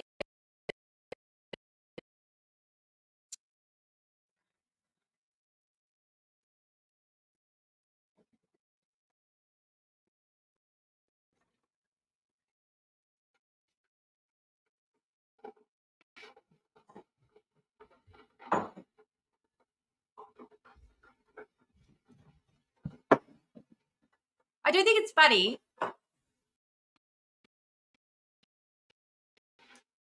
funny. That now the vegan can see us. Show me the pants. Okay. Ad break and movement time, people. Yes. So here are the pants. So you can't, then I have to turn them in the right way. And I just have to finish. So I've got to finish the waistband, getting that on and getting these on. Once I've done that,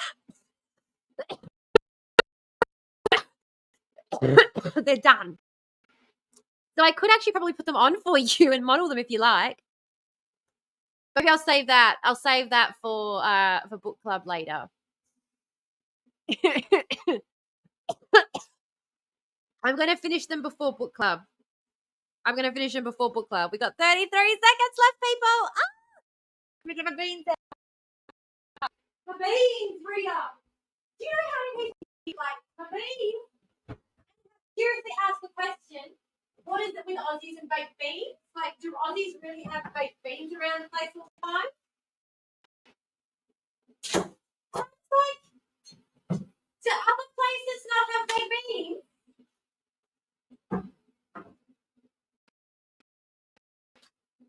Do other places not have baked beans?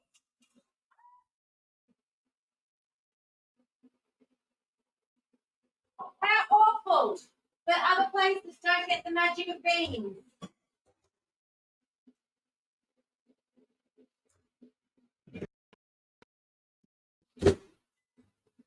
And we're back. Thank you all so much for joining us. Oh, what's going on? I've been rubbing my head against the back of the chair while I've been talking. This is why I have to tie my hair up when I stream so I don't wreck my hair.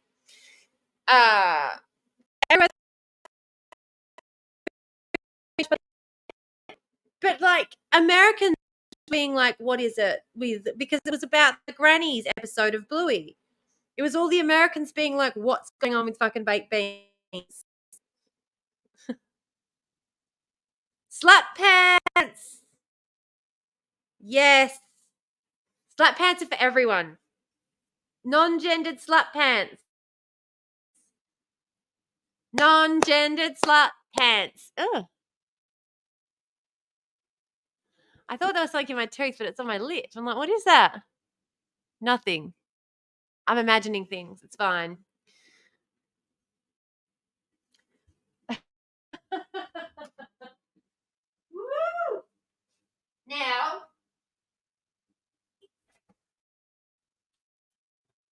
I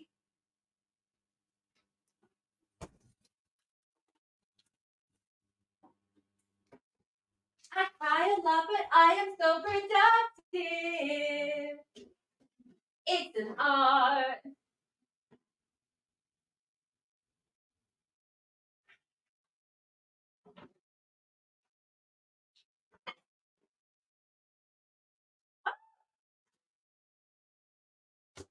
Cause I can do it with a broken heart.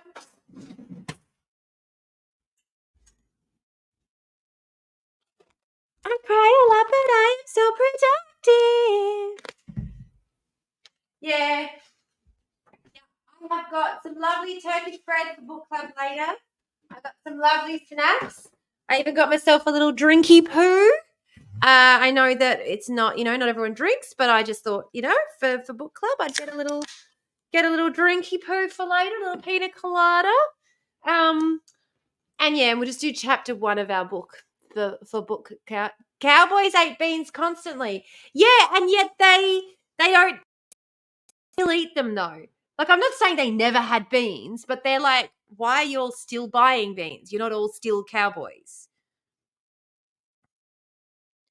I was surprised by how many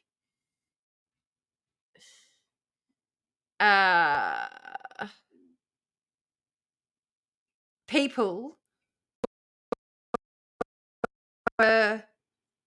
had questions about the beans. Yeah. There's a song about that drink. No, that everyone else in society does eat beans, but the boring white folk, because that poor people food. Yeah, I suppose that's it. Yeah, it's poor people food. It's only for us povos, because they don't understand how good it is. Oh, beans on toast with a bit of parmesan. Now we're talking. I have beans. Like right now, I'm just having beans with parmesan, no toast.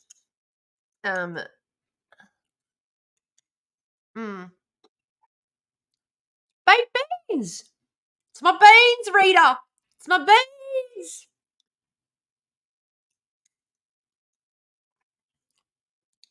Oh, rich people in the UK don't eat. Wow. I suppose that's the thing is I'm so unaware of upper class behavior. Like, it just didn't seem like a class thing to me because I'm like, what? Everyone has baked beans. Like,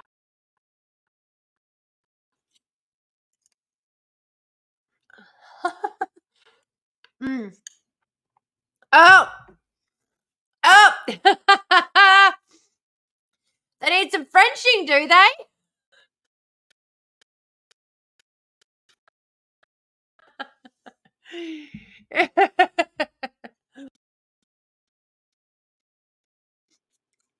All caviar all the time. Did you know that TikTok where that woman was literally just said like the worst time? So good. She was talking at the Dollar Tree, the worker at the Dollar Tree. Because they're a shithole. The little French. Did you see that TikTok involving tea bags and microwaves? Anyway, I have to say that because It honestly makes me feel like I'm going to vomit when people microwave tea. Like, I don't understand it. I don't understand it. Boil a pot of water on the stove. Boil a pot of water on the stove then. Why are they microwaving? That's just gross. Stop that. No. No.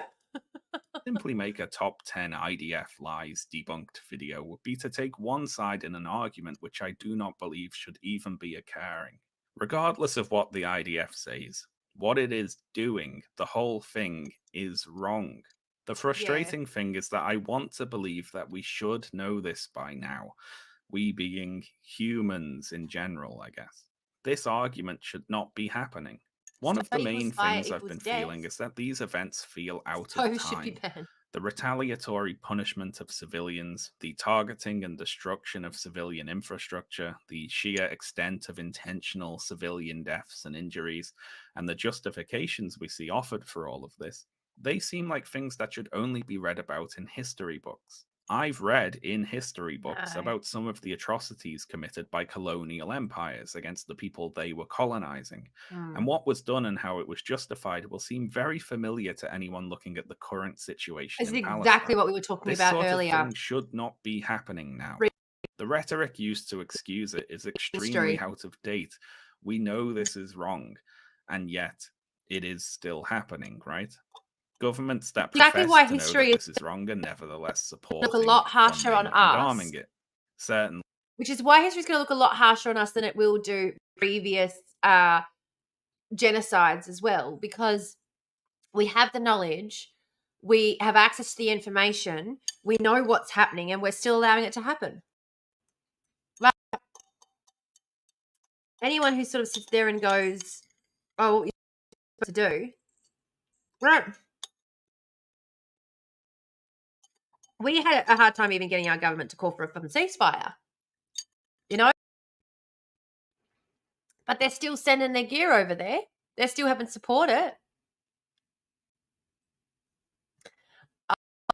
Oh.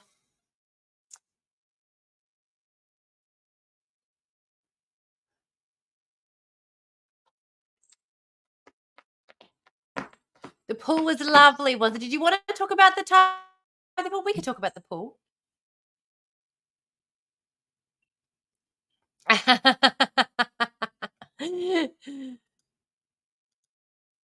Liberals. Everyone wants to know that you were reading their messages.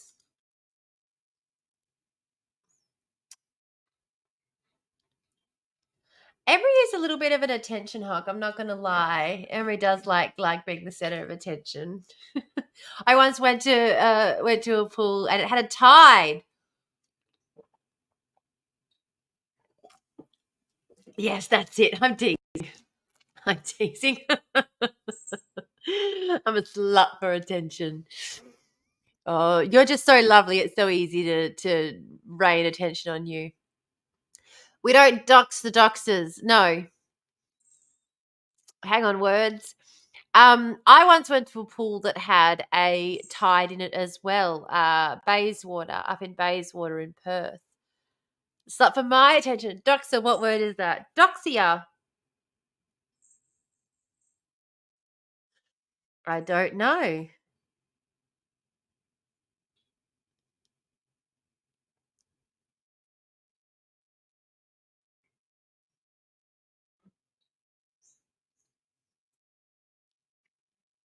Maybe.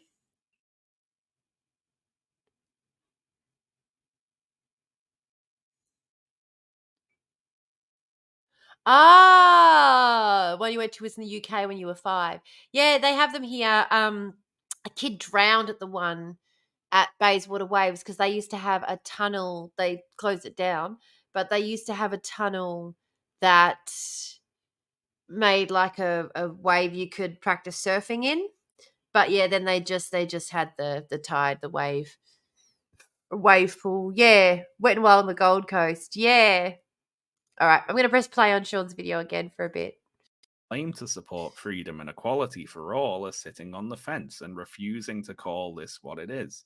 Yeah. So why is Which that? is frustrating. There is a worrying tendency to attempt to hide behind some claimed complexity of the history, as if it's simply too difficult to understand without a PhD in the history of the region, and thus who can really say if it's okay for the IDF to blow up all these children? An annual pass. Maybe there's That's some pretty cool. justification lurking in the very complicated history, who knows?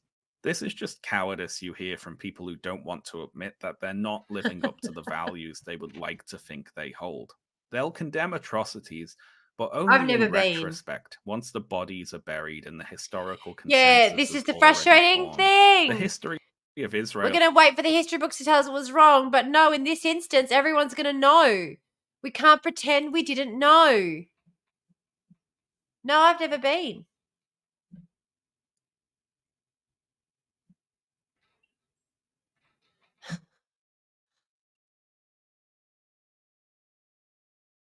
Actually, where's my phone right now? Here we go. If I didn't never want to return to the void forsaken state, I'd take you personally. Yeah, I've never really had any interest in going.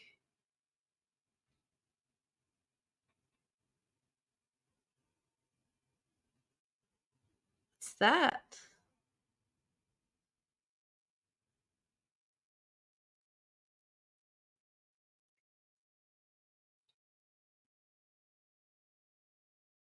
What is it?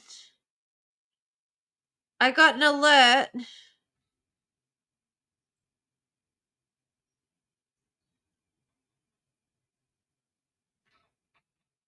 Oh, I know what that is. It's gonna be here by Friday. Huzzah!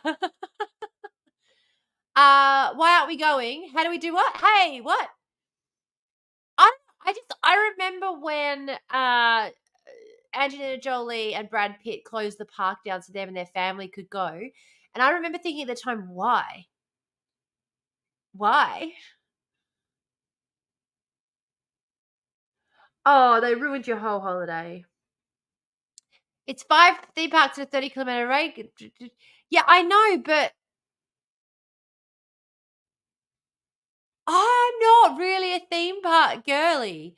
The thing I like about Adventure World is that it's not really like a theme park. It's like you go instead of a picnic and there's a couple of dozen rides you go and play on with your mates. I don't know.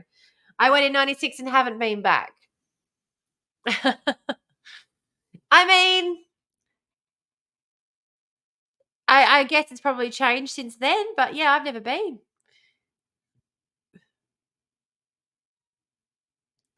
Yeah, see, look, I want to take my kids to Disneyland because of the Disneyland of it all. But yeah, I've never had the desire to take them. And again, they're getting to that age where I have to start thinking about, Tell me about your ideal day out then for no reason at all.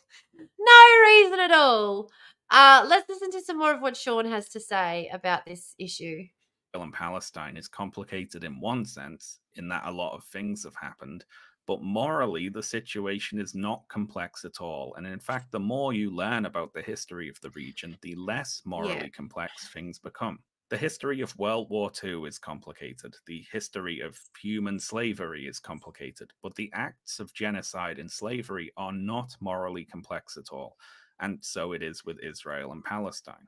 I'm going to talk a little about the history of Israel and Palestine now, just to give some background to current events, but I would highly advise that you read The 100 Years' War on Palestine by Rashid Khalidi if you would like a more in-depth history from a Palestinian perspective. So, okay, if we're going to talk about the history of Israel and Palestine, first we need to talk about Zionism. Zionism, just reading the Wikipedia description for brevity, getting please hardcore. nobody tell H. Bomber Guy, is a nationalist movement that emerged in the... Please no one tell H. Bomber Guy. This has become the greatest joke on the internet, H. Bomber Guy's plagiarism video, honestly.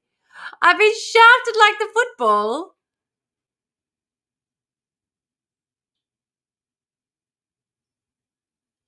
Oh, awful. That does not sound great. I go fishing without any bait, and then no one annoys me, and I get to pack up a lunch. I'm allowed to have a little fire pit in the beach. No one hurts a fish, and I get to read my book and watch the waves and take pictures. Oh, new best friend is now Kim. No worries. That easy, was it? That is a really, really lovely day. I think the thing is for me is it really depends on my mood. Because if I was going to pick like a day where I wanted to do whatever I wanted at all, it would start with me having a coffee and a cone in the garden.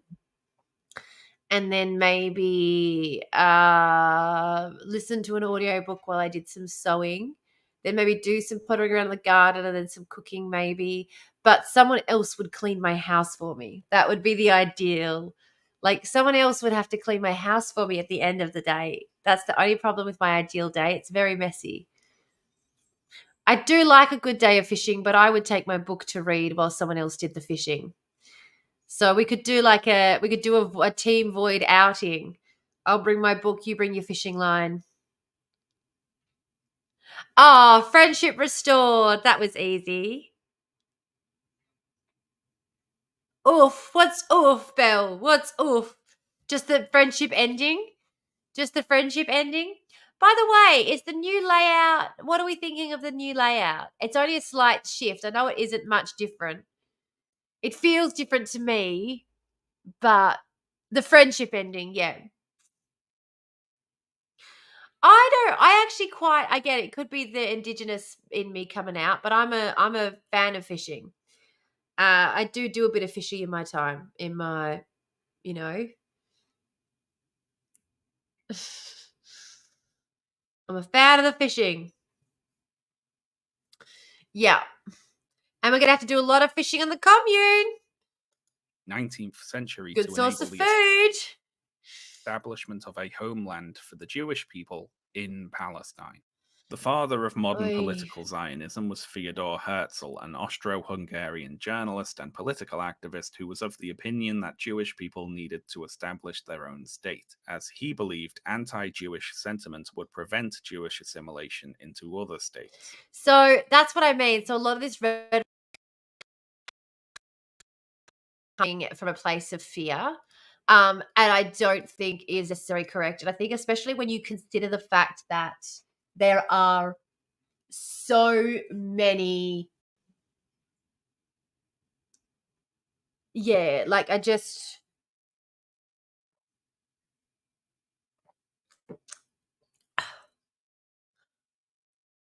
was bringing a meme. Oh, it's a meme. New comments. Why are my comments not working? Yeah, definitely colonial Europe's football people. Definitely. Meme. Everything I've been taught about how to read tells me it's meme. So I'm going to keep saying meme. I don't care that I'm wrong. I refuse to say meme. I refuse to say mimi. Everything I know about how to read tells me it's meme. So meme it shall continue to be. I'll continue to call it. Classist. Stop being classist. T is cancelled. God, that was easy. No, because it's the fairy E, Belle. It's the fairy E, remember? It becomes a big E because of the fairy E. By the way, guys, what do you think of the new chat layout with the yelling of the usernames? Is that more helpful for chat purposes or what? What's the go? Because I can turn the names down a bit as well. Fuck all the fairy E's, they're all toxic for your brain. Yeah, the black background is definitely the winner for sure. I'm going to do that on all of them. We don't have to have the usernames that fucking large. It's just, in order for me to be able to see who's saying it, it's helpful. I find it helpful. Can you kill the icons? Unfortunately, I don't believe I can, on account of the program that actually creates the thing, puts them on there in order to be able to show me where they're coming from, what program they're coming from. Yeah, wasted space there. I'll see if I can make them smaller maybe. Like maybe I can make them so small you barely even know they're there. They just take up a space. You know? Not 3 spaces. Bloody 3 spaces. Anyway, let's watch 7 more minutes of Sean before the next ad reel. Early Zionism encompassed a broader range of positions than you see expressed today. Where should this Jewish state be? And So I will just say as well that I do have some experience with Zionism personally, because the cult that I was a part of was a splinter group from a Zionist movement. So they originally believed that the Jews were God's chosen people. Began preaching, it was to preach and tell the Jews that they were still God's chosen people. And yeah, anyway, they were a faction of a Zionist movement. Zionism does have a lot of different facets, a lot of different faces, a lot of different like you can't label all pro-Israeli Jews. You can't say that they are an expression of all Zionists, but proliferator of this idea that the Jews need a homeland of their own, a protected space. Yeah.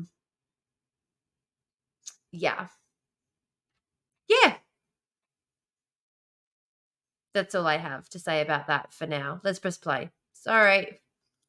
how should it Rambling be established? Tamara. Different locations were proposed. Theodor Herzl considered the possibility of creating a Jewish state in Argentina in South America. In 1903, the World Zionist Congress voted in favor of a proposal to create a Jewish state in British East Africa. Does he mention the An Australian area which option? roughly corresponds to modern-day Kenya. This plan ended up falling through in part because of the opposition of the white colonizers who were already on the land. They were like, we call dibs on this place. We already actually. Go colonized colonize it. somewhere Sorry, else." yeah. It's striking to a modern reader, reading in an age where the word colonization has various negative connotations, just how openly the early Zionist project was described in explicitly colonial terms. Yeah, that's the thing people don't understand either, that this was no secret this was a colonial project. Did it censor my message? It did. Oh, it did censor your message. Where is your message? I can't see it. The chat. I need to put the chat over the top of let me put the okay. Hide that.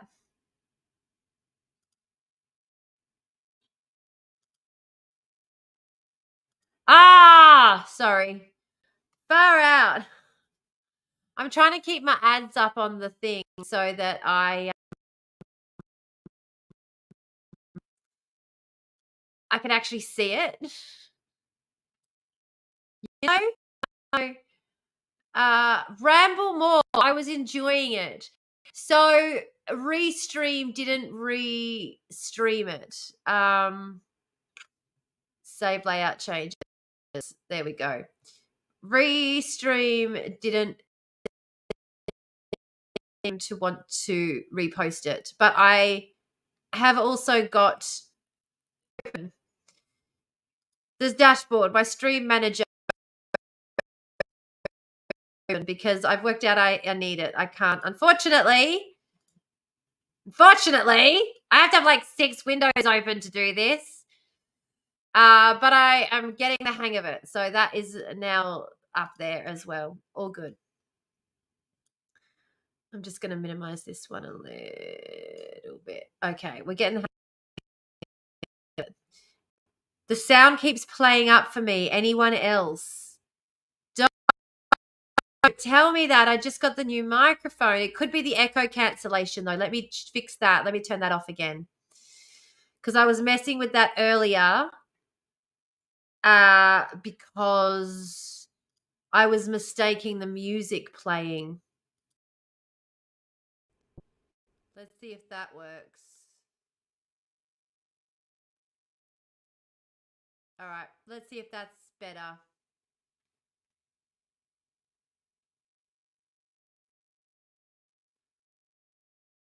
I'm asking StreamYard to stop trying to interfere in my, it's either the internet being a dick or the sound clipping.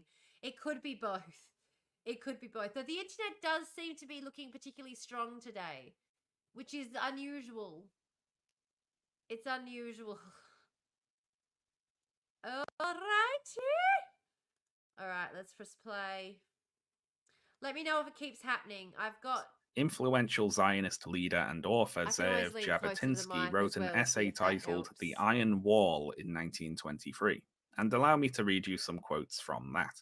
It is utterly impossible to obtain the voluntary consent of the Palestine Arabs for converting Palestine from an Arab country into a country with a Jewish majority. My readers have a general idea of the history of colonization in other countries. I suggest that they consider all the precedents with which they are acquainted and see whether there is one solitary instance of any colonization being carried on with the consent of the native population. You're now lower volume in the mix. Okay. Let me... There is no such precedent. Every native population in see, the world resists colonists as long as it how's has that? the slightest hope of being able to rid itself of the danger of being colonized. That is what the Arabs in Palestine are doing, and what they will persist in doing as long as there remains a solitary spark of hope that they will be able to prevent the transformation of Palestine into the land of Israel. Zionist colonization must either stop or else proceed regardless of the native population. This is why I which honestly means that it can proceed and need develop someone. only under the protection of a power Can't that tell is if you don't talk too independent much. of the native Talk population. more. I'm trying so hard to talk more. I have so much to say as well about so many things. Yeah, I think I fixed it. I hope I fixed it. I'm doing a little bit of fiddling around behind the scenes over here. Don't mind me. Don't mind me. Can't believe we've got the webcam. Like, every time I look at it, I'm like, guys, every time I look at this microphone, I'm like, guys.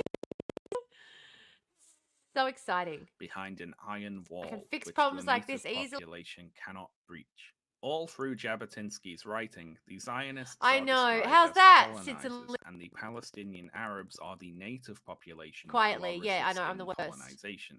Oh, I know. I got your message that I need to go to Officeworks. I will when I go pick the kids up. We, the colonizers, need to be prepared to... Okay, so we're talking about colonization, but for everybody who is not happy that I keep talking over the top of the video. Yesterday was a not to leave the house day. Like, yeah, it wasn't happening yesterday. I also was like, I'm not looking at my phone today. Oh, there's an ad in progress. Ad in progress. Bone cone time. Bonus content time. Noticed. Woo. Yeah. I just feel like, and does anybody else get this? Where sometimes you're just like, no, I just need to not have to human, really. I need to not have to human, you know? I really need to just not have to human. Yeah, I'm safe and alive, and I know I've said it before, like one of my toxic trait is that I like hide. I tend to hibernate when I'm in a spot, retreat. I retreat. So, yes. So whenever I have to do any kind of like healing or whatever, I'm like, okay, go offline, unlock, sign off. Which, no, I think it's healthy. I think it's healthy that when I do it personally and have seen you disappear. Yeah. I think it's healthy. I think it's healthy to have those days where you just disappear and no one knows where you are and it's just you, Anyway, we're back from our ad break. So let's pop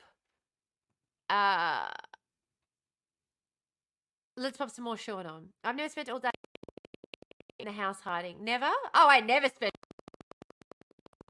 in a house hiding. Never. Oh, pokey reminder about my lack of incidental socialization. Yeah. Might be StreamYard. Oh.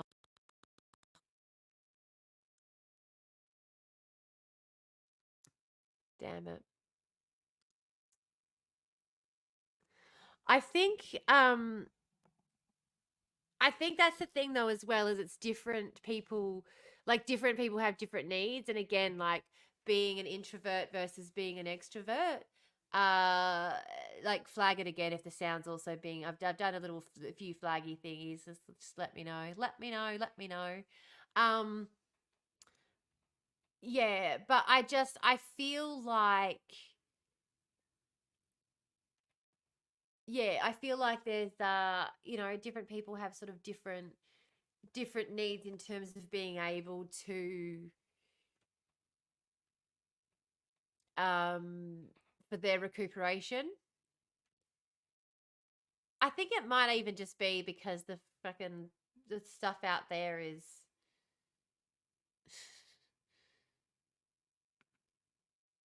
shaking the bloomin' door.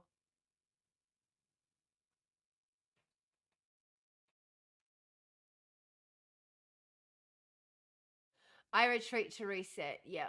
And the hardest thing for me as well is because I've got the kids, and the ex, who again takes a lot of it's a relationship that takes a lot of work. Yeah, exactly. The baseline is very, very different. But uh I could easily go a week without speaking to another person before I started doing social media. Like when I was not working, I mean, obviously. And when I first had my breakdown, I would spend an entire week in bed, not seeing anyone. And it's one of the things that my psych said to me is there's been a lot of days where you've needed that and you haven't got it. And it's like your body has just said to you, no, you're at breaking point now. You haven't done this for yourself. I'm going to force you to. And now there would be like a whole week that I would go without seeing and talking to another human being if I wasn't doing this specifically. And I'd be more than happy with that. And the days I'm not doing this, I kind of do need to retreat a little bit. I do find it quite a lot. It does take quite a lot on me. Yeah.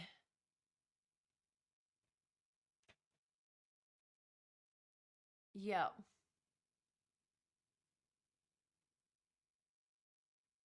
Yeah, and different people do definitely have different needs. And for myself, I'm just noticing a lot more now. I'm definitely needing those days where I do just switch off and I'm not accessible. Um, and and I think it is as a response of like being more accessible, doing this more, and I'm not saying I don't like it. Like I enjoy being able to sit here and chat and catch up with everyone, and like the community that we've built. Like I did a lot after the foster kid moved out. Yeah, I remember. And it's you need to kind of have that time to be able to reset and recalibrate.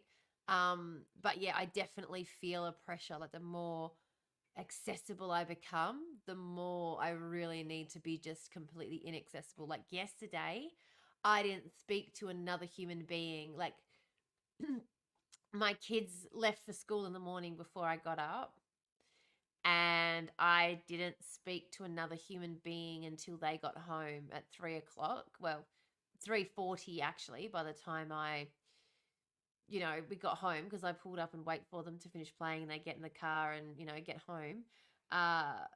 Made them some dinner and they spent their time out here. I spent mine in my room. Like I didn't even spend any time with the kids yesterday. And I think they could tell, like Malachi kept pushing a few things. And I just said to him, I really need you to back the fuck off now. I really just need no, this is way too fucking much. Which is and that's the thing is you don't often get that. Like I don't often get the chance. I mean, I don't really get the chance at all to be able to just say no to the kids that way. But yeah, I needed to. I definitely needed to yesterday. Yeah, not talking to people is complete nirvana if it's by choice. Absolutely. Absolutely. But yeah, again, and of course, understanding that other people have needs that are very much counter to that, needs that are not. And it's hard when you, and I think that's the thing as well, is that sometimes with having the kids, like, you can't always have that need to completely retreat met because you've got kids. You don't get to just, and Emery, you're so isolated. Sometimes you've got that need for socialization, but you don't get to get it be met. You don't get to have it be met. And it's hard. It is really flipping hard when you have those times where it is just not, it's not possible to have those needs met. But yeah, try when we are able, if we are able to meet those needs. Not always possible, I do understand.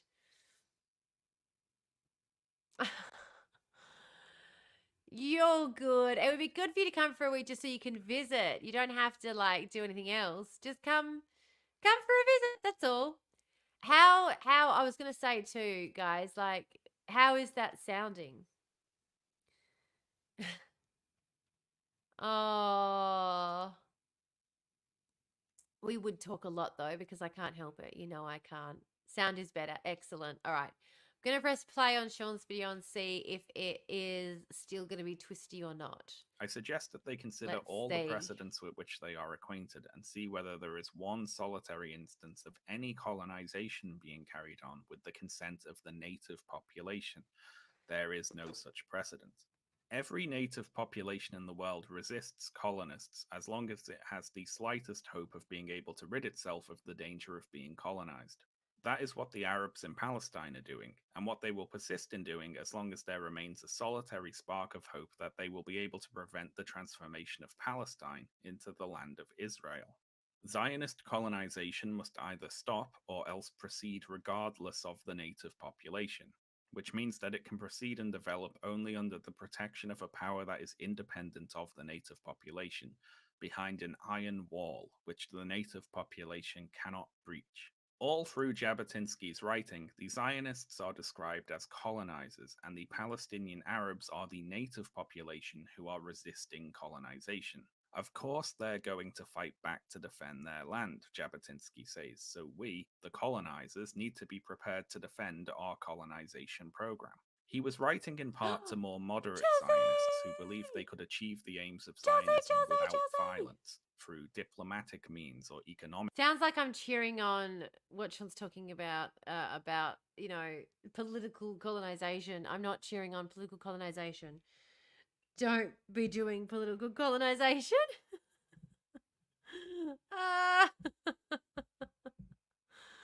Oh, gosh almighty.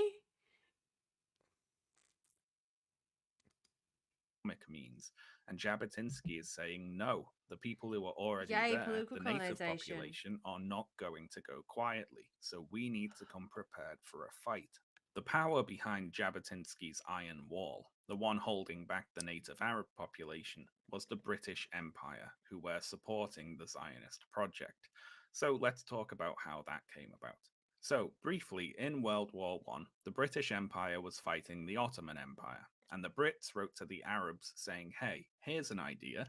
If you rebel against the Ottoman Empire, we'll support the establishment of an independent, unified Arab state. So rise up against the Ottomans and you'll get national independence, no foreign rule. How's that for a deal?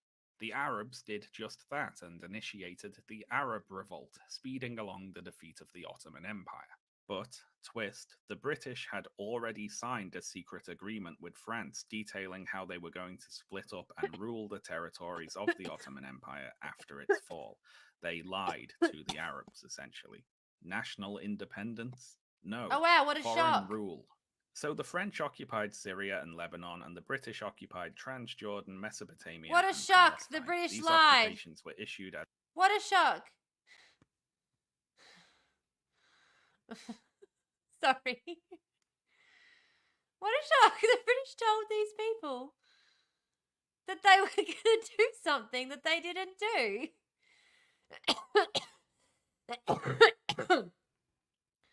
Sorry, I'm literally trying to figure out what is going on. As League of Nations mandates.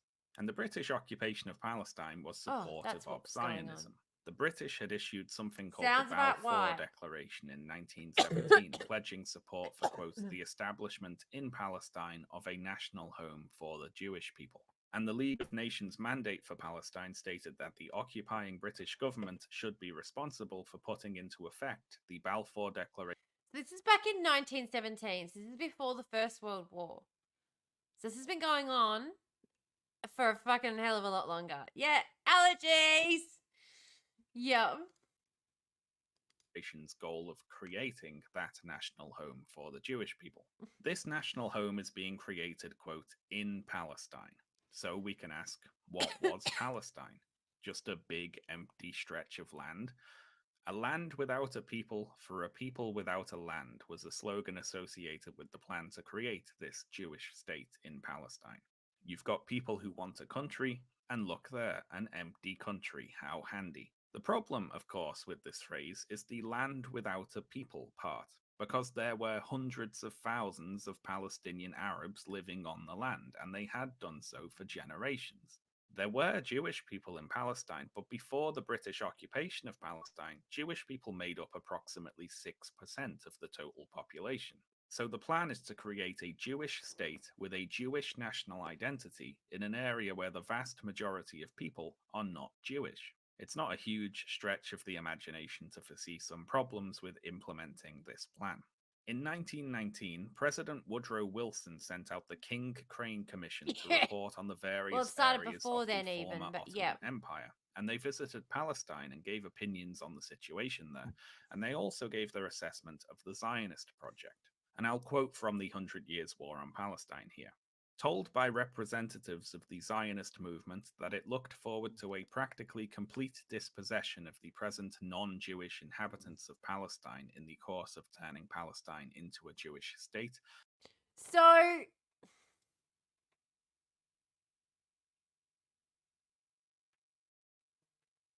the plan was always to just remove the Palestinian people by force.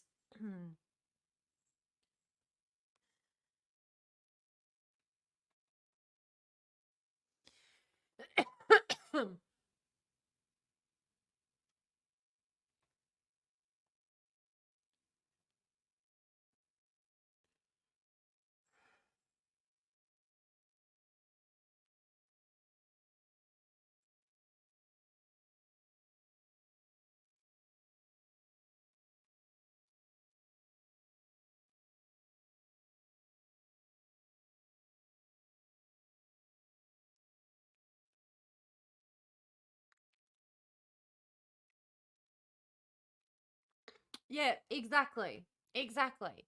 So this plan to exterminate the Palestinians is just because they're considered to be beneath the Jewish people on the food chain, and we want to get the Jewish people out. So we've just picked the people the furthest down the food chain with the least chance of rebuffing us to suffer the consequences. The Christians decided they made a Jewish state.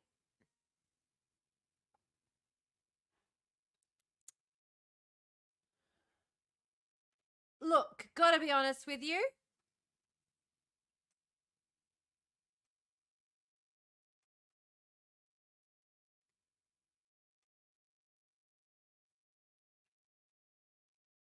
Yeah.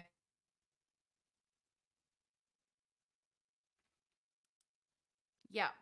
And that's the thing. It's not exactly as though the anti-Semitism is not well documented globally. We be knowing. The commissioners reported that none of the military experts they consulted believed the Zionist program could be carried out except by force of arms, and all considered that a force of not less than 50,000 soldiers would be required to execute this program. In the end, it took the British more than double that number of troops to prevail over the Palestinians in 1936 through 39. In a cover letter to Wilson, the commissioners presciently warned that if the American government decided to support the establishment of a Jewish state in Palestine, they're committing the American people to the use of force in that area, since only by force can a Jewish state in Palestine be established or maintained.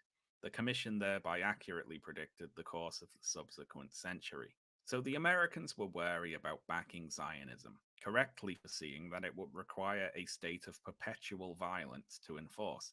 But the British decided to back the Zionists for a few reasons. One was to attempt to enlist the support of Jewish people in the then still ongoing First World War. But for another reason, we can turn to Arthur James Balfour, the UK's Foreign Secretary, the person who declared the Balfour Declaration. So, okay, since this Arthur James Balfour is supporting the creation of a national home for Jewish people, we can assume he is positively disposed towards Jewish people, right? Confusing here, then, is that Balfour also supported efforts to limit Jewish immigration into the UK. In What a shock, 1919, Balfour wrote of anti-Semitism. his support for Zionism. Look at that. There's the support for Zionism going hand in hand with anti-Semitism once again. Yep. Yeah, why, geez, it's complex. On the grounds that he hoped it would, quote, mitigate the age-long miseries created for Western civilization by the presence in its midst of a body which it too long regarded as alien and even hostile, but which it was equally unable to expel or to absorb. Balfour is supporting Zionism from the perspective that Jewish people represent a societal problem. They are immigrant aliens living among us, never fully integrated into the countries they inhabit, and so if they had their own state, a place with open immigration to Jewish people, that'd be somewhere we could stick them. Yeah. Seen from this perspective, Zionist Israel was something like a rug to sweep the so-called Jewish problem under. That's what they're exactly it.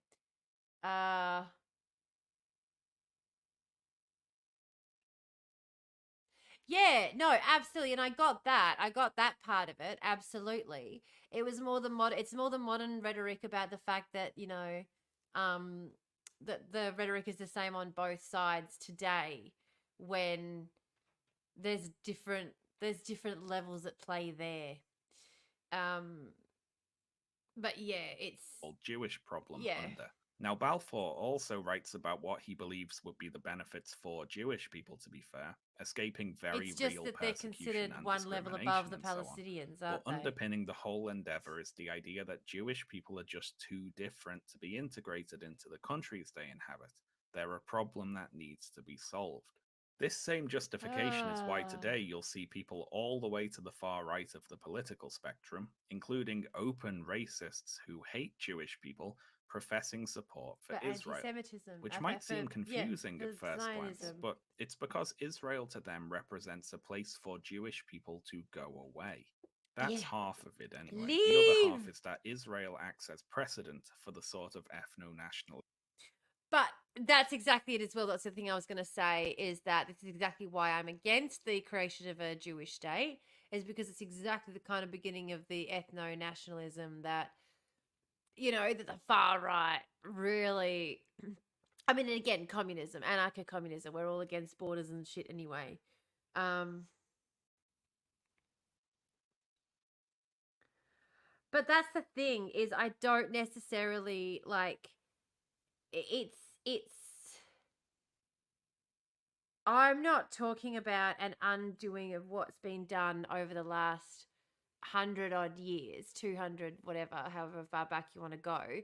I'm talking about stopping the war that's happening right now and stopping the apartheid state that's happening right now.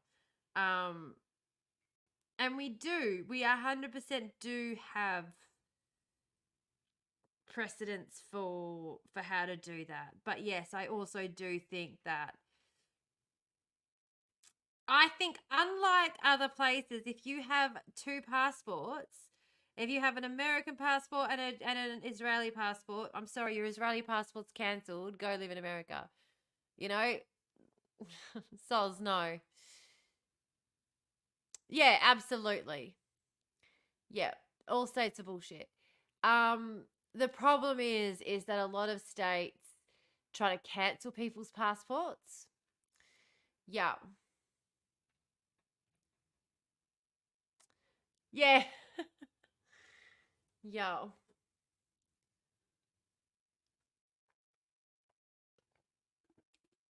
But that's what I mean is the amount of hate there is, the amount of hate that is being, when you say everyone seems to want everyone else dead all the world over. That's what I mean here. The Palestinians are on the bottom of the pile, not wishing people dead, wanting, their family alive.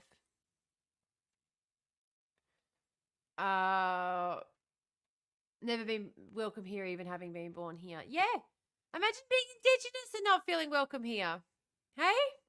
Fucking sucks balls.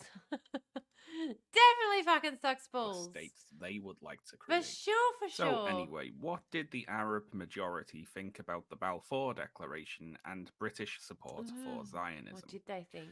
Well, to make a long story short, they reacted as if they'd been told, hey, you know your land that you've lived on for generations, the land that we implied we'd back your national claim to if you fought the Ottomans? Well, about that, we're actually giving it to someone else, so they can have a country on it, where they'll have national rights, but you won't.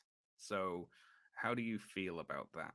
And the Arabs responded, of course, as the King Crane commissioners predicted, by fighting for their land. Now, I'm not going to go through the whole history year by year until we get to the modern day, as there's simply different states can do what they want, for sure. I do think what's interesting is talking about our recent changes to our immigration policy, where our Prime Minister specifically was talking about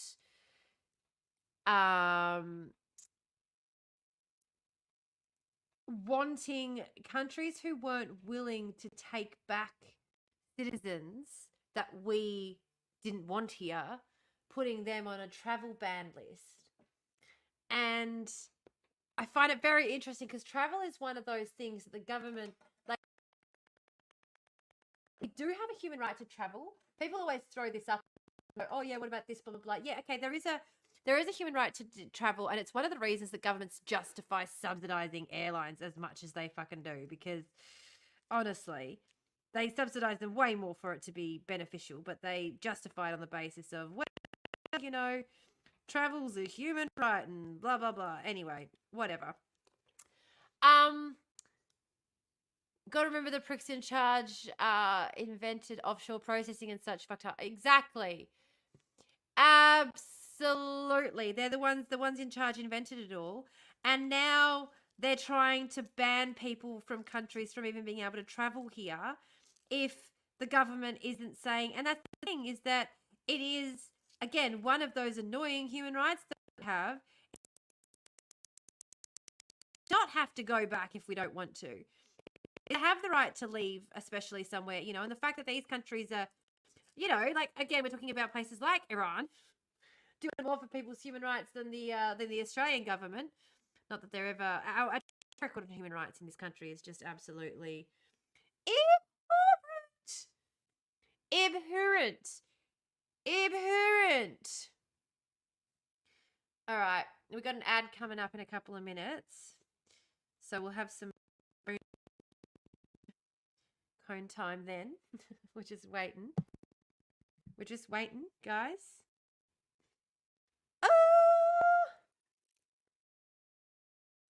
Waiting for the bone cone time.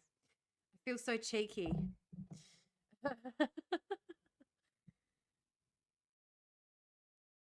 Yeah.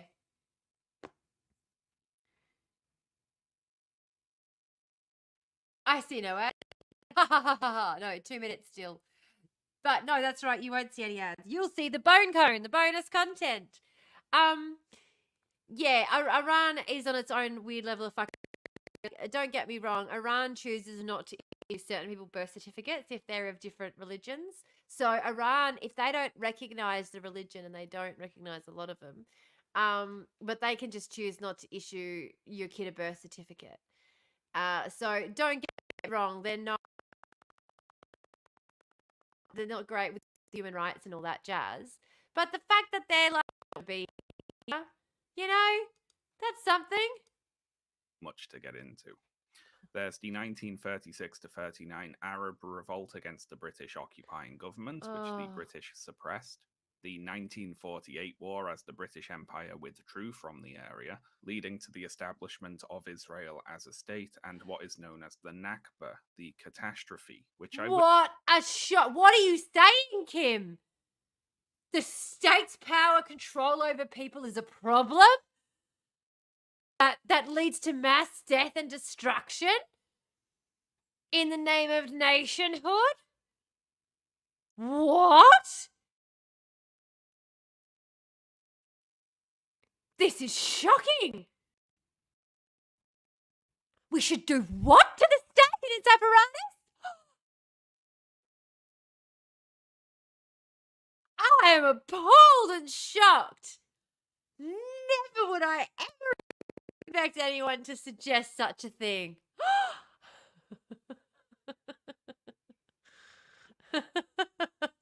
How dare you accurately point out the source of so many of the ills that we face today and accurately describe a very simple solution for us in less than 280 characters.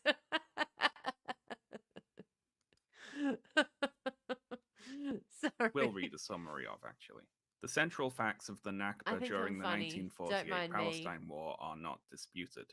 Approximately 750,000 Palestinians, over 80% of the population in what would become Israel, were expelled or fled from their homes and became refugees in neighboring states. Cities and hundreds of towns and villages were destroyed or depopulated.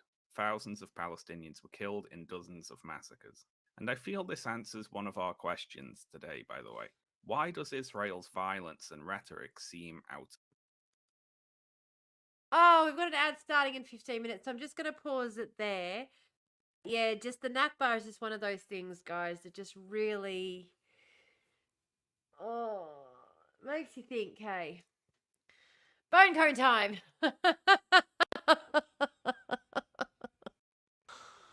Oh.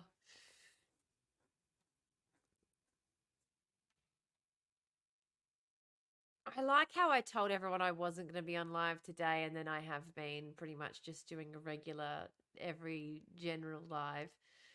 It's like secret live.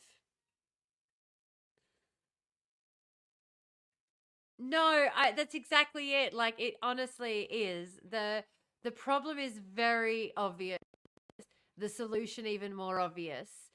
And unfortunately, we just got way, way too many people who want to argue about that. Pre-roll ads are disabled for 41 minutes. What does that mean? I don't know what that means, but I'm going to just move out the window there for a second. On Monday, I said to everyone I wasn't going live because we've got book club tonight. So I was like, oh, I won't go live because we've got book club.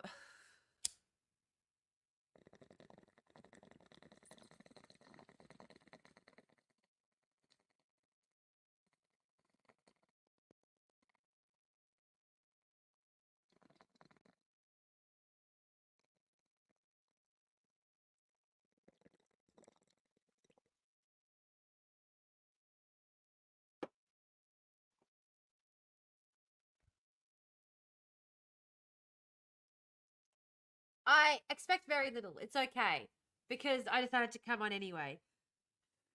So, whatevs. Doesn't matter. I went completely bubble, toil and trouble. Yeah, I like that. Do you know what? We do need, I wonder if we could get a Minotaur doing something of that nature past the senses. What do you reckon? Doesn't necessarily have a burr. A bit be wrong, Something fun like that. I reckon. Ooh. Are we inspiring you, Em? Where did Emery go? Did I miss Emery or what's going on? What's going on?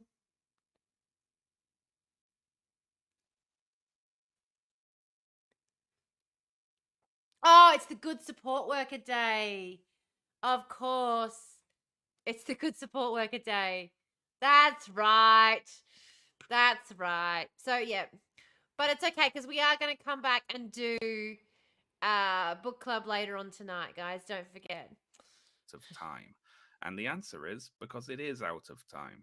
Israel was developed as a British colony and created in an act of colonial violence. Its Yeah. foundational ideology is explicitly colonial. So imagine if what was happening right now was that we had Aussie troops going in to somewhere like the Northern Territory. A heap of Indigenous people had been stuck. Oh, wait. But instead of doing what they're doing, you know, just the general policing and violence and population control and general abhorrent abuses that they're doing there, they took up a step further and just started shelling them. You know? Book list search club. What am I reading? The club. The book club book. 100 Years of Solitude by Gabriel Garcia Martinez. We're only going to discuss the first chapter.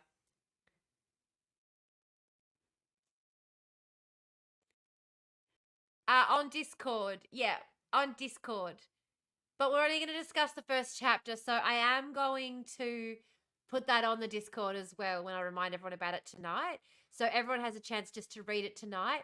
And you can listen to it on YouTube. And the other thing as well that I'm going to do is I'm actually going to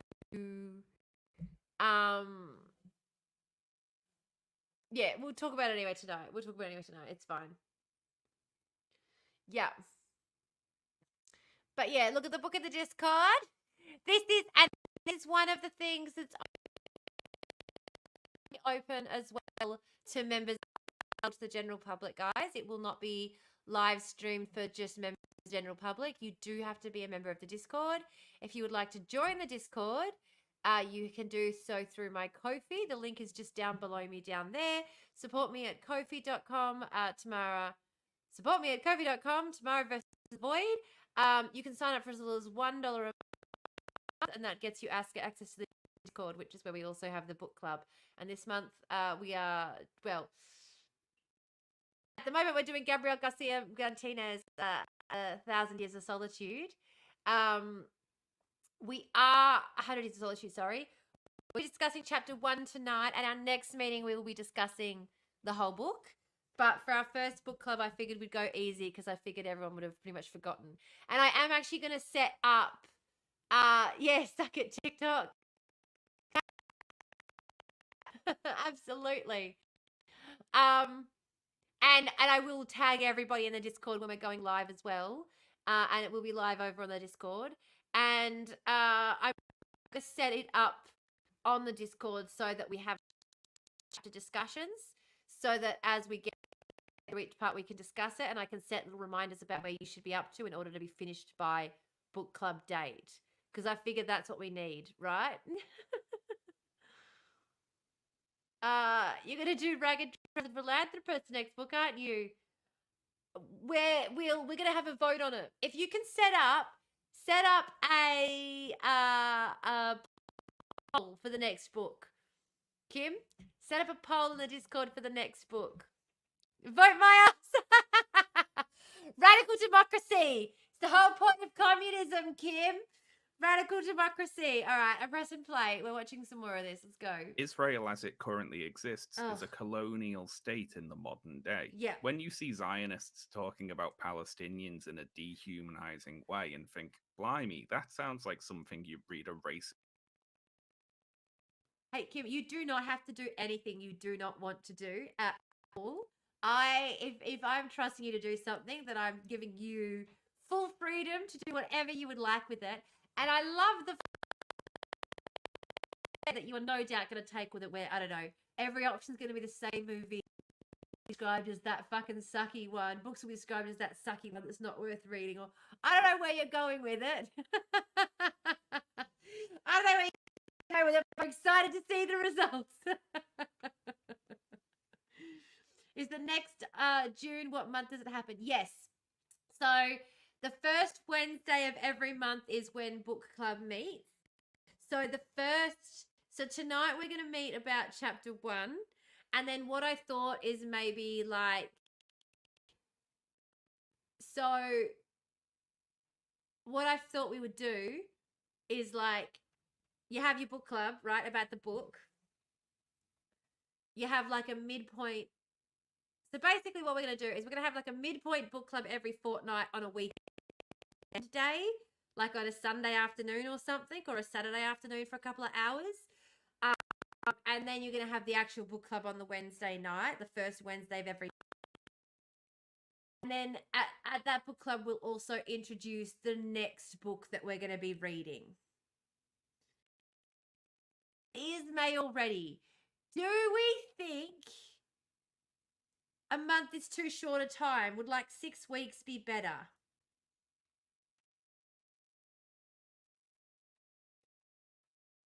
If we did like a Saturday meeting every 2 weeks in between.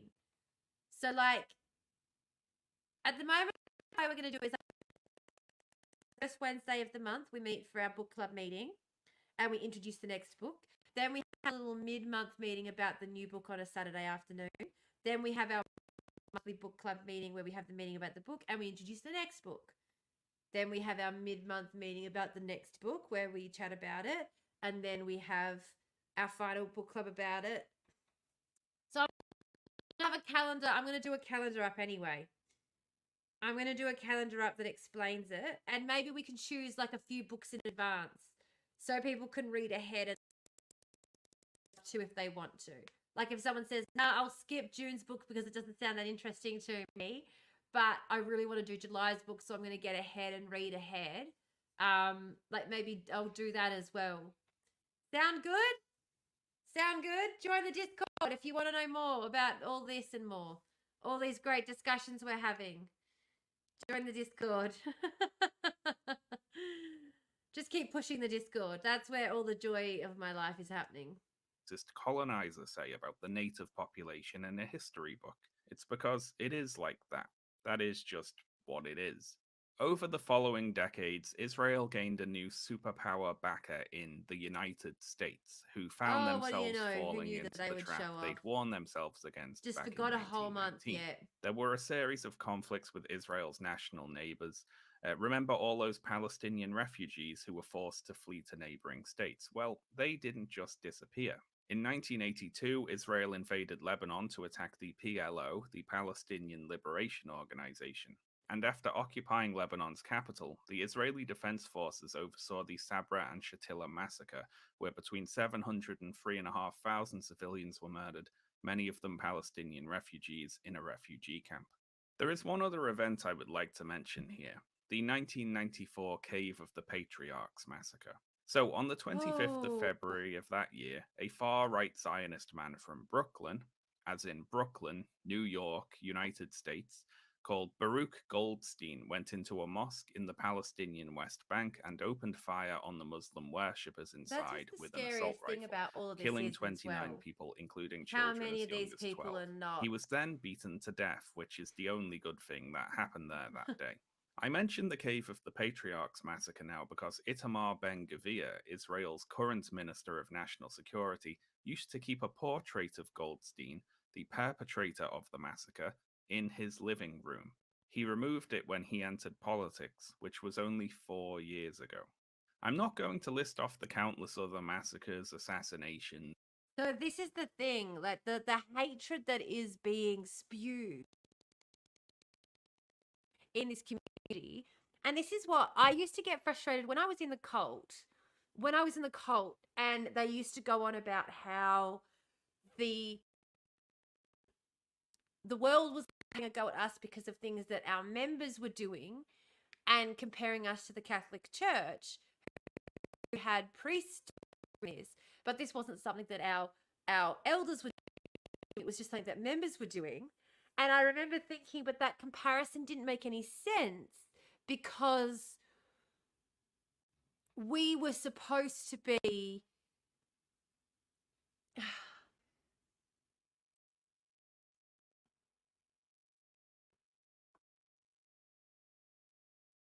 like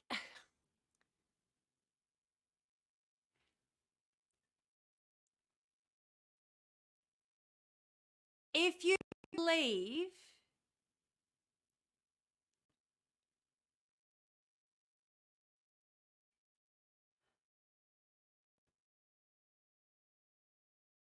like I don't know how to explain it.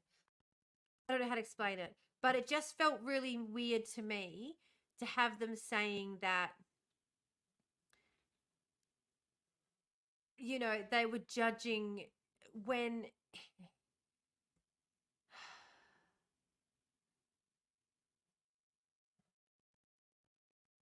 I don't know, you know what I mean? Like it just has that same feeling to it to me. I don't know how to put it into words yet. I'm going to have to think on it and I'm going to have to figure out how to put it into words. Invasions, displacements, and so on that Israel has carried out in order to defend its colonial project. We really would be here all day if I did that. And the Zionist response to every one of those crimes would be to say, well, we only did that. It's like the level of devotion that is expected, I guess, is what I'm trying to say.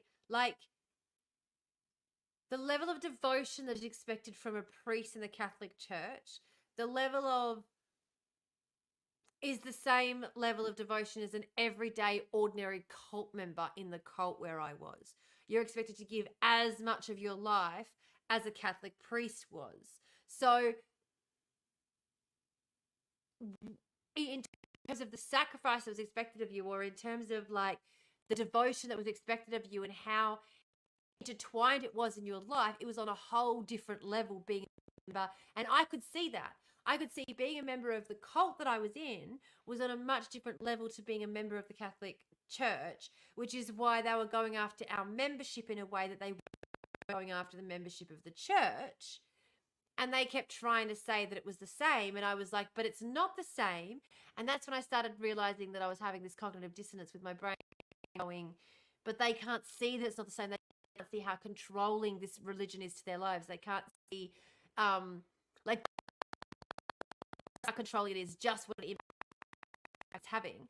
And I see that same sort of distinction playing here between the Palestinian versus Israeli populations. I'm not talking about necessarily the higher ups and everything, but the distinction that's being made there between how devoted Israel is to this war versus how devoted is to that's been taken over. Does that make sense? That's kind of what I was trying to say, I hope. I think. I'm going to look, anyone who's watching this back on review, leave in the comments and let me know. Tell me on review if I'm making any sense whatsoever, or if I sound like the cone's gone a bit too far. Hydrate! Posture check. Thank you. Thank you, Jazzy. Can't forget, very important. Because the Palestinians did this to us. To which the Palestinians could say, well, we only did that because you did this to us, and so on and so forth. This is the loop of violence and counter-violence that certain people would like to pretend is the whole history. But no, the violence and counter-violence have a source, which is the ethnic cleansing of Palestine. And this is the point. That ethnic cleansing is rooted in an ideology of This is the point. Inequality. The ideology behind Zionism and colonialism.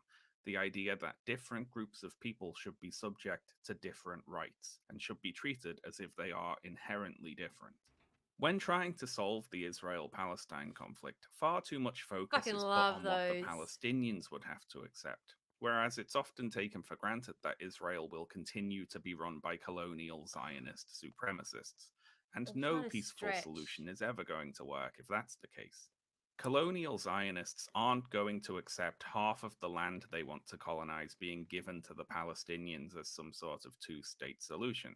They don't want the Palestinians to have official statehood, full membership in the UN and things like that, because it would make them much harder to ethnically cleanse, which is the goal.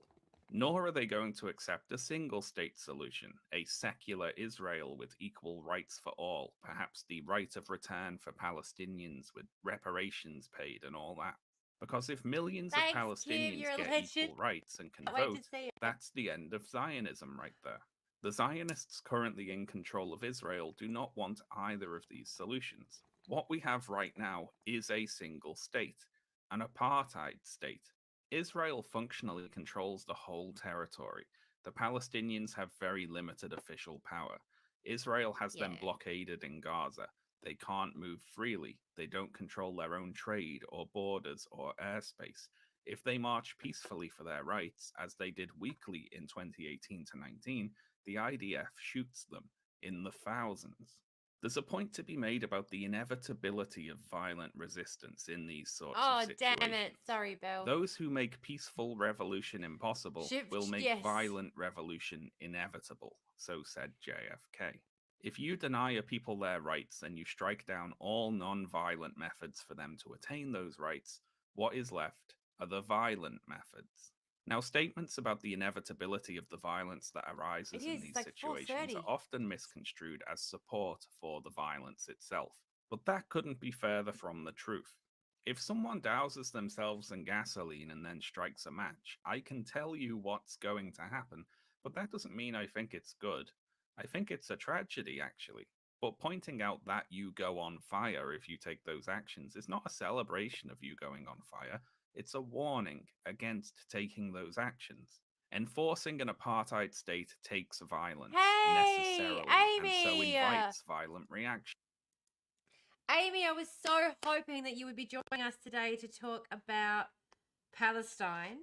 I am going to have to go get kids from school in a minute, so I'm going to be clocking off.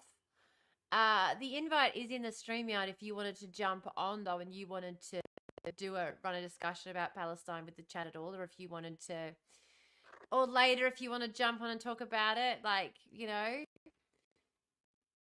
I can't tomorrow. I can Friday. I can. Go nap, Juzzy Wuzzy. You can always watch us on the rewatch. We'll make the rewatch. Friday, lock it in. Lock it in, Eddie. Perfect. Perfect. We are going to be talking Palestine on Friday some more. So we have been talking about it today, though I have been getting distracted. But we've been watching Sean's video. No, fair enough. There's a lot going on. Book club is in 5 hours. Yes, so see you in Discord in 5 hours. I will be streaming, but it will only be available for Ko-fi members, Discord members. It will not be available for general public chat.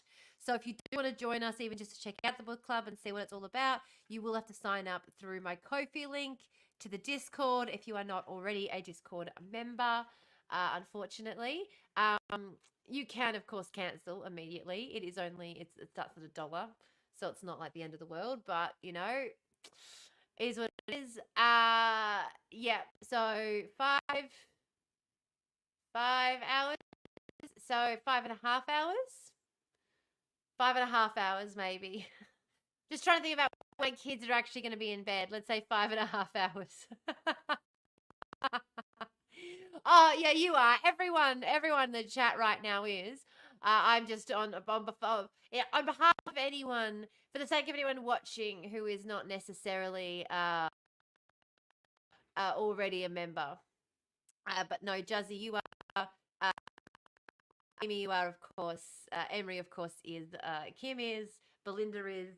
So, yeah, everyone here that I'm chatting to at the moment are all ready to go. But for anybody else, jump. The link is to my Ko-fi is in my bio, and that will, if you join up for the Ko-fi for the community membership, that'll get you a link to the Discord, which will get you into the book club. 9 hours, 11 hours time. What? 11 hours time? No way an 11 hours time. God almighty. No way. You're kidding me. No, definitely not. 5 hours. 5 hours? 5 hours. 5.5 hours. Yeah. So again, link to the Ko-fi is in my bio. And as I said, for a little $1 a month, you can be a community member, a community builder, and you can join the book club. So there you go. All right, let's hit play. We've only got 10 minutes before I got to go get those kids. Necessarily. Of course, See how we go. Zionists would say that attacks like those perpetrated by Hamas on October 7th of last year necessarily invite violent reaction themselves. But this is the old pretending history is just a cycle of violence and counter-violence dodge again. Oh, It is not. The violence has a root, I'm easily and it's the confused. violence Israel is using to enforce an apartheid state. Imagine Bill punches Tom because Tom punched Bill because Bill punched Tom, and so on and so forth. A cycle of violence.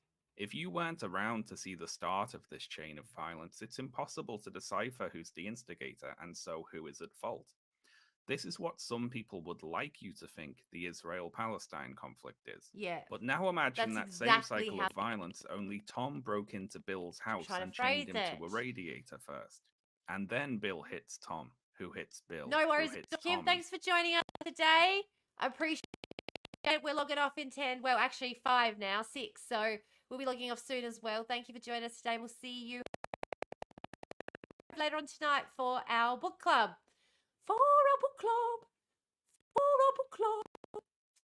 Yeah. I'm hoping that's going to go much smoother than every other stream I've done so far. So on. And the situation is different now, because even though it's the same cycle of violence, only one party has the power to end it non-violently. And Israel holds that power with regards to the situation in Gaza. Also, the United States, as Israel's principal backer, has power with regards to that situation via the enormous leverage it holds over Israel, or could hold over Israel if it chose to. The Palestinians in Gaza could not tomorrow decide to peacefully bring an end to the apartheid state they live in, but the Zionists in Israel could, and that's the difference. It's not very likely, but they could. They have the majority of the power, and so they bear a majority of the responsibility. Hamas's attack on October 7th was in its scale and deadliness an enormous embarrassment for Israel's government and military. It made the IDF look utterly incompetent and exposed Benjamin Netanyahu, Israel's prime minister, as a reckless, arrogant fraud, as if that needed any more doing. Netanyahu's strategy was, as he himself has said, to bolster Hamas to keep the Palestinians in Gaza divided. But again, the fact that one man has the ability to do this, once again, the one man is the problem, rather than looking at the system that exists. I mean, I'm not saying that Sean is doing this. I'm just saying that out there people will say that, Netanyahu is causing all these issues. Two people want to look at the one person and rather than look at the system that's created, which is, again, America continues to prop up this imperialist, like the imperialism of America is just... From the Palestinian Authority in the West Bank, with Hamas's militarism and frequent rocket attacks fired at Israel used as a pretext for avoiding peace talks. Netanyahu claimed an ability to control the height of the flames in Gaza, casting himself as a master manipulator who could manage Hamas and prevent them from doing any real damage. And then, of course, on October 7th, his ability to control the situation was exposed as an illusion. The enormous destruction in Gaza we've seen in the last few months is in part a desperate attempt to re-establish legitimacy and project an appearance of strength. It has nothing really to do with stopping Hamas or rescuing hostages. The safest thing for the hostages would obviously be to negotiate a ceasefire, and the widespread bombing and collective punishment of Palestinian civilians is not doing anything at all to make those civilians want to side with Israel over Hamas. The IDF's strategy of indiscriminate bombing and the effects they profess to believe the bombing campaign will have, like claiming it will ramp up civilian pressure on Hamas, are another element of this situation which seems out of the history books, from a time before we all learned that that doesn't work. My country has a proud national belief in how British civilians reacted during the Blitz, the German bombing campaign against the UK in the Second World War. Once again! In that campaign, tens of thousands of civilians were killed in bombing raids which came daily, Millions of houses were damaged or Sorry. destroyed. Some images of London from the time look like Gaza today, but the morale of the British civilians did not break. They did not turn on their government or demand a surrender. And many other countries have similar beliefs about the resilience of their own civilians when their country is under attack, and that we expect the Palestinians to act. I don't understand. Sorry, it's frustrating the shit out of me. Frustrating the shit out of me, guys. I don't think I can do it anymore right now. I'm finding myself like easily distracted, which is a sign. Like we've got an ad starting in 2 minutes, so we'll do something else to finish up before we close out for the day. Yeah. We've only got a few minutes left because I find it, I mean, obviously we've been watching it for only, I don't know, half an hour, but we've been talking about it for a lot longer than that. We've been talking about it, we'll be watching it for 4 minutes, sorry, but we've been talking about it now for 4 hours, so 3.5 hours. And yeah, I certainly think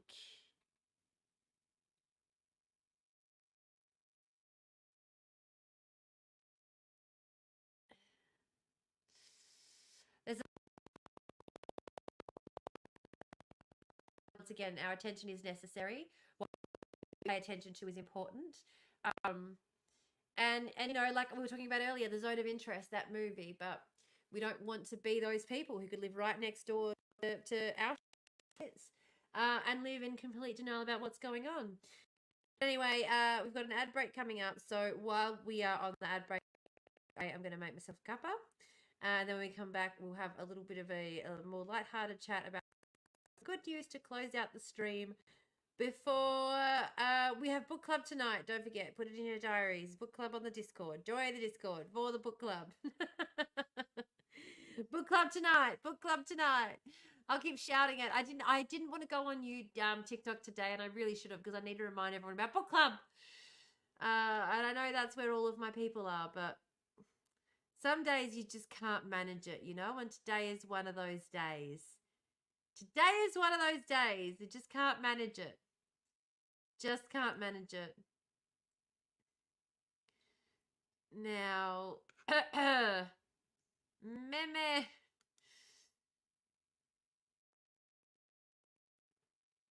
All right, ads starting. Read.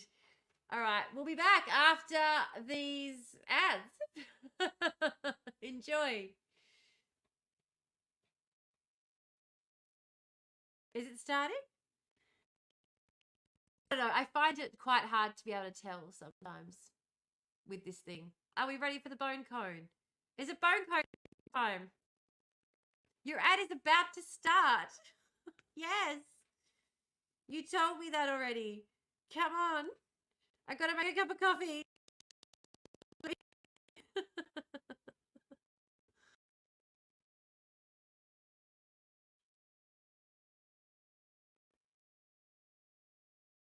Oh, goodness me. All right. Cup of coffee time. And then yeah, we'll find some good news to talk about before we close out, because I do have to go get my kids soon. And I don't want to leave everyone a bummer. And I feel like I always do. Well, not always, but sometimes. I have in the past, in previous times, left people on the bummer,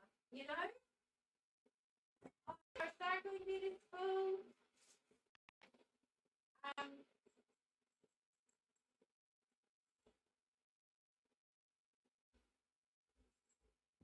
I understand anyone who that. Now, we've only got 40 seconds. Quick! How do we find some good news?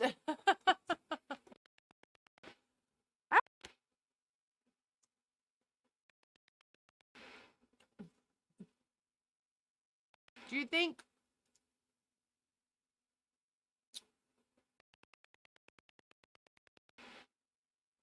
it's possible to find just without having pre-planned it, just to rock up and be like, good news.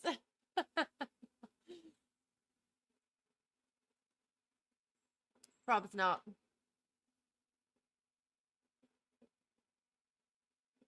All right. So we're going to try.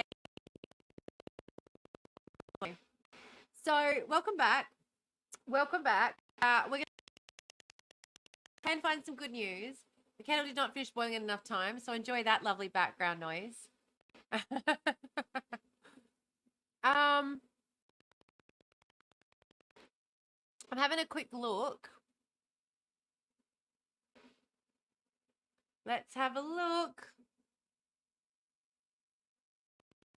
Great. There's a lot of not so great news. I'm not gonna lie right now. Looking into some of these. Ooh! Quick. I need some good news to end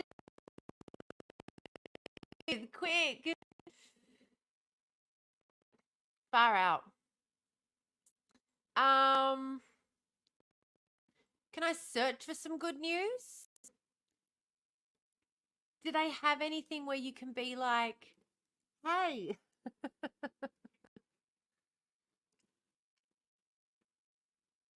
Let's look for like, I don't know, art and culture, shall we?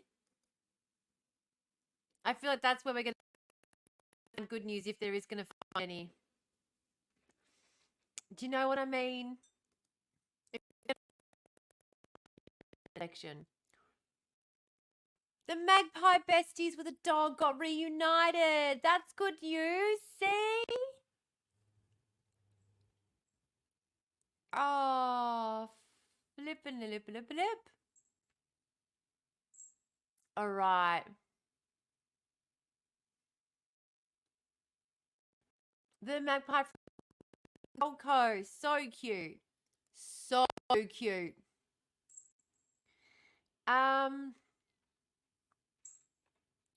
Let's have a look.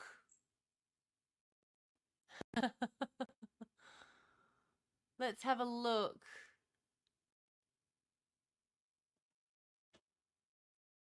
Ooh.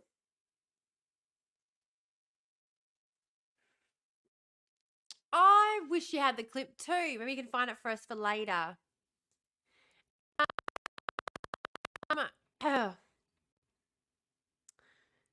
Let me see.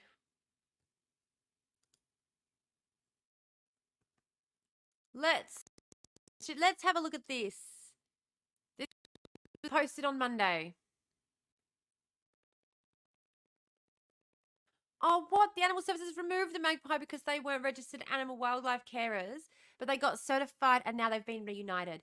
Fantastic. That is certainly some good news for the void. Well, we have a farmer, mother, teacher, Mrs. Australia, Leila McDougall, is a things are cracked. This is how she bluffed her way into. She had no acting experience, but yeah, she wanted to try and make some great TV after 40 days. That's so good.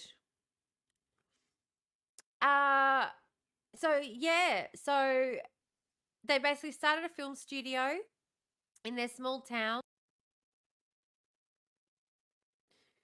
And she acted,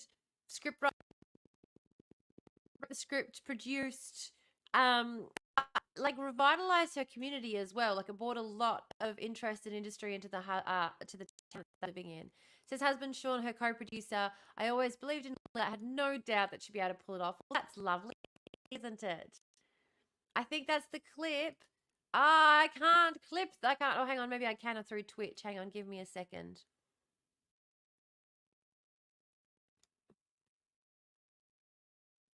Let's have a look. As a pup, Peggy's life seems set. A stuffy for a best friend, a roll of toilet paper for trouble. What's a toilet bowl? But you know those stories where no matter how good life looks from the outside, something's missing? Well, I guess this is one of those. Because way back in 2020, Juliet Wells and Rhys Mortensen rescued an Australian magpie orphan they named Molly, who would become Peggy's best friend. And yes, it was unconventional. But the dog and the bird figured it out, and their antics, which usually revolved around Molly trying to get a sleeping Peggy to play, developed a massive following, 2 million social media fans. Molly's I singing, love that followed song by a too. litter of I love pups, Magpie helped grow their song. brand. So beautiful. And by the time Molly learned to bark, yes, bark, the online fun had morphed into calendars and pictures, paintings and books. I can't Until last month. believe. We are devastated to give you this news, and of course, so are these beautiful girls, because they've lost their best friend. Not everybody, it became clear, were fans. What are you Several talking complaints had been made about? to the authorities, and because the family didn't have a license to own a native animal, Molly was taken away. But this story of twists and talons has a happy God ending, because the Premier of Queensland called for almighty. common sense to prevail. Molly is now back home, but with a caveat. She can no longer be used for commercial gain. But considering Peggy and Molly's fame, it may be easier to put the bird back in the nest. Mike Drolet, Global News, Toronto. Well, I not mean- since the Beatles or the Spice Girls have we seen calls for a reunion quite like this. Molly the Magpie and Peggy the Staffy are finally back together. And tonight, only on A Current Affair, you can see the moment they saw each other for the first time. Molly the Magpie is home. Words That's can't describe right. like the joy to see them like remember each other. Peggy and Ruby. Do you know what I mean? Like, I just don't understand because, again, up, I wouldn't have thought. I know at least 3 Peggy kids didn't who know had what to do magpies with as herself. pets. She's like, is this really Molly? Is this really happening? Oh. Who's that? It's Molly. Oh, wow. All right, I gotta go and get my kids. Oh, they had the biggest wiggly bums we've seen for a long time. They really did. Look at us. That was lovely. That was a good little story to end on. I'm so glad we had those little stories to end on for the day. Yes, it is so, so cute. Guys, thank you so much for joining us today. I'm going to do my little outro. Feel free to stay for the little outro. Like and subscribe to all the things I'm supposed to ask you to do. Don't forget that we have book club tonight. It is going to be by the time sort of we've done, you know, let's say 5 hours from now, 5.5 hours from now, let's say. Not 5.5 hours. What? No, it is 5.5 hours. 5.5 hours from now will be me for our book club. If you've only read the first chapter, that's fine. If you haven't read the first chapter, that is also fine. Love you all lots. Thank you so much for joining us in the void. And I will hopefully get a chance to talk to you all later this evening.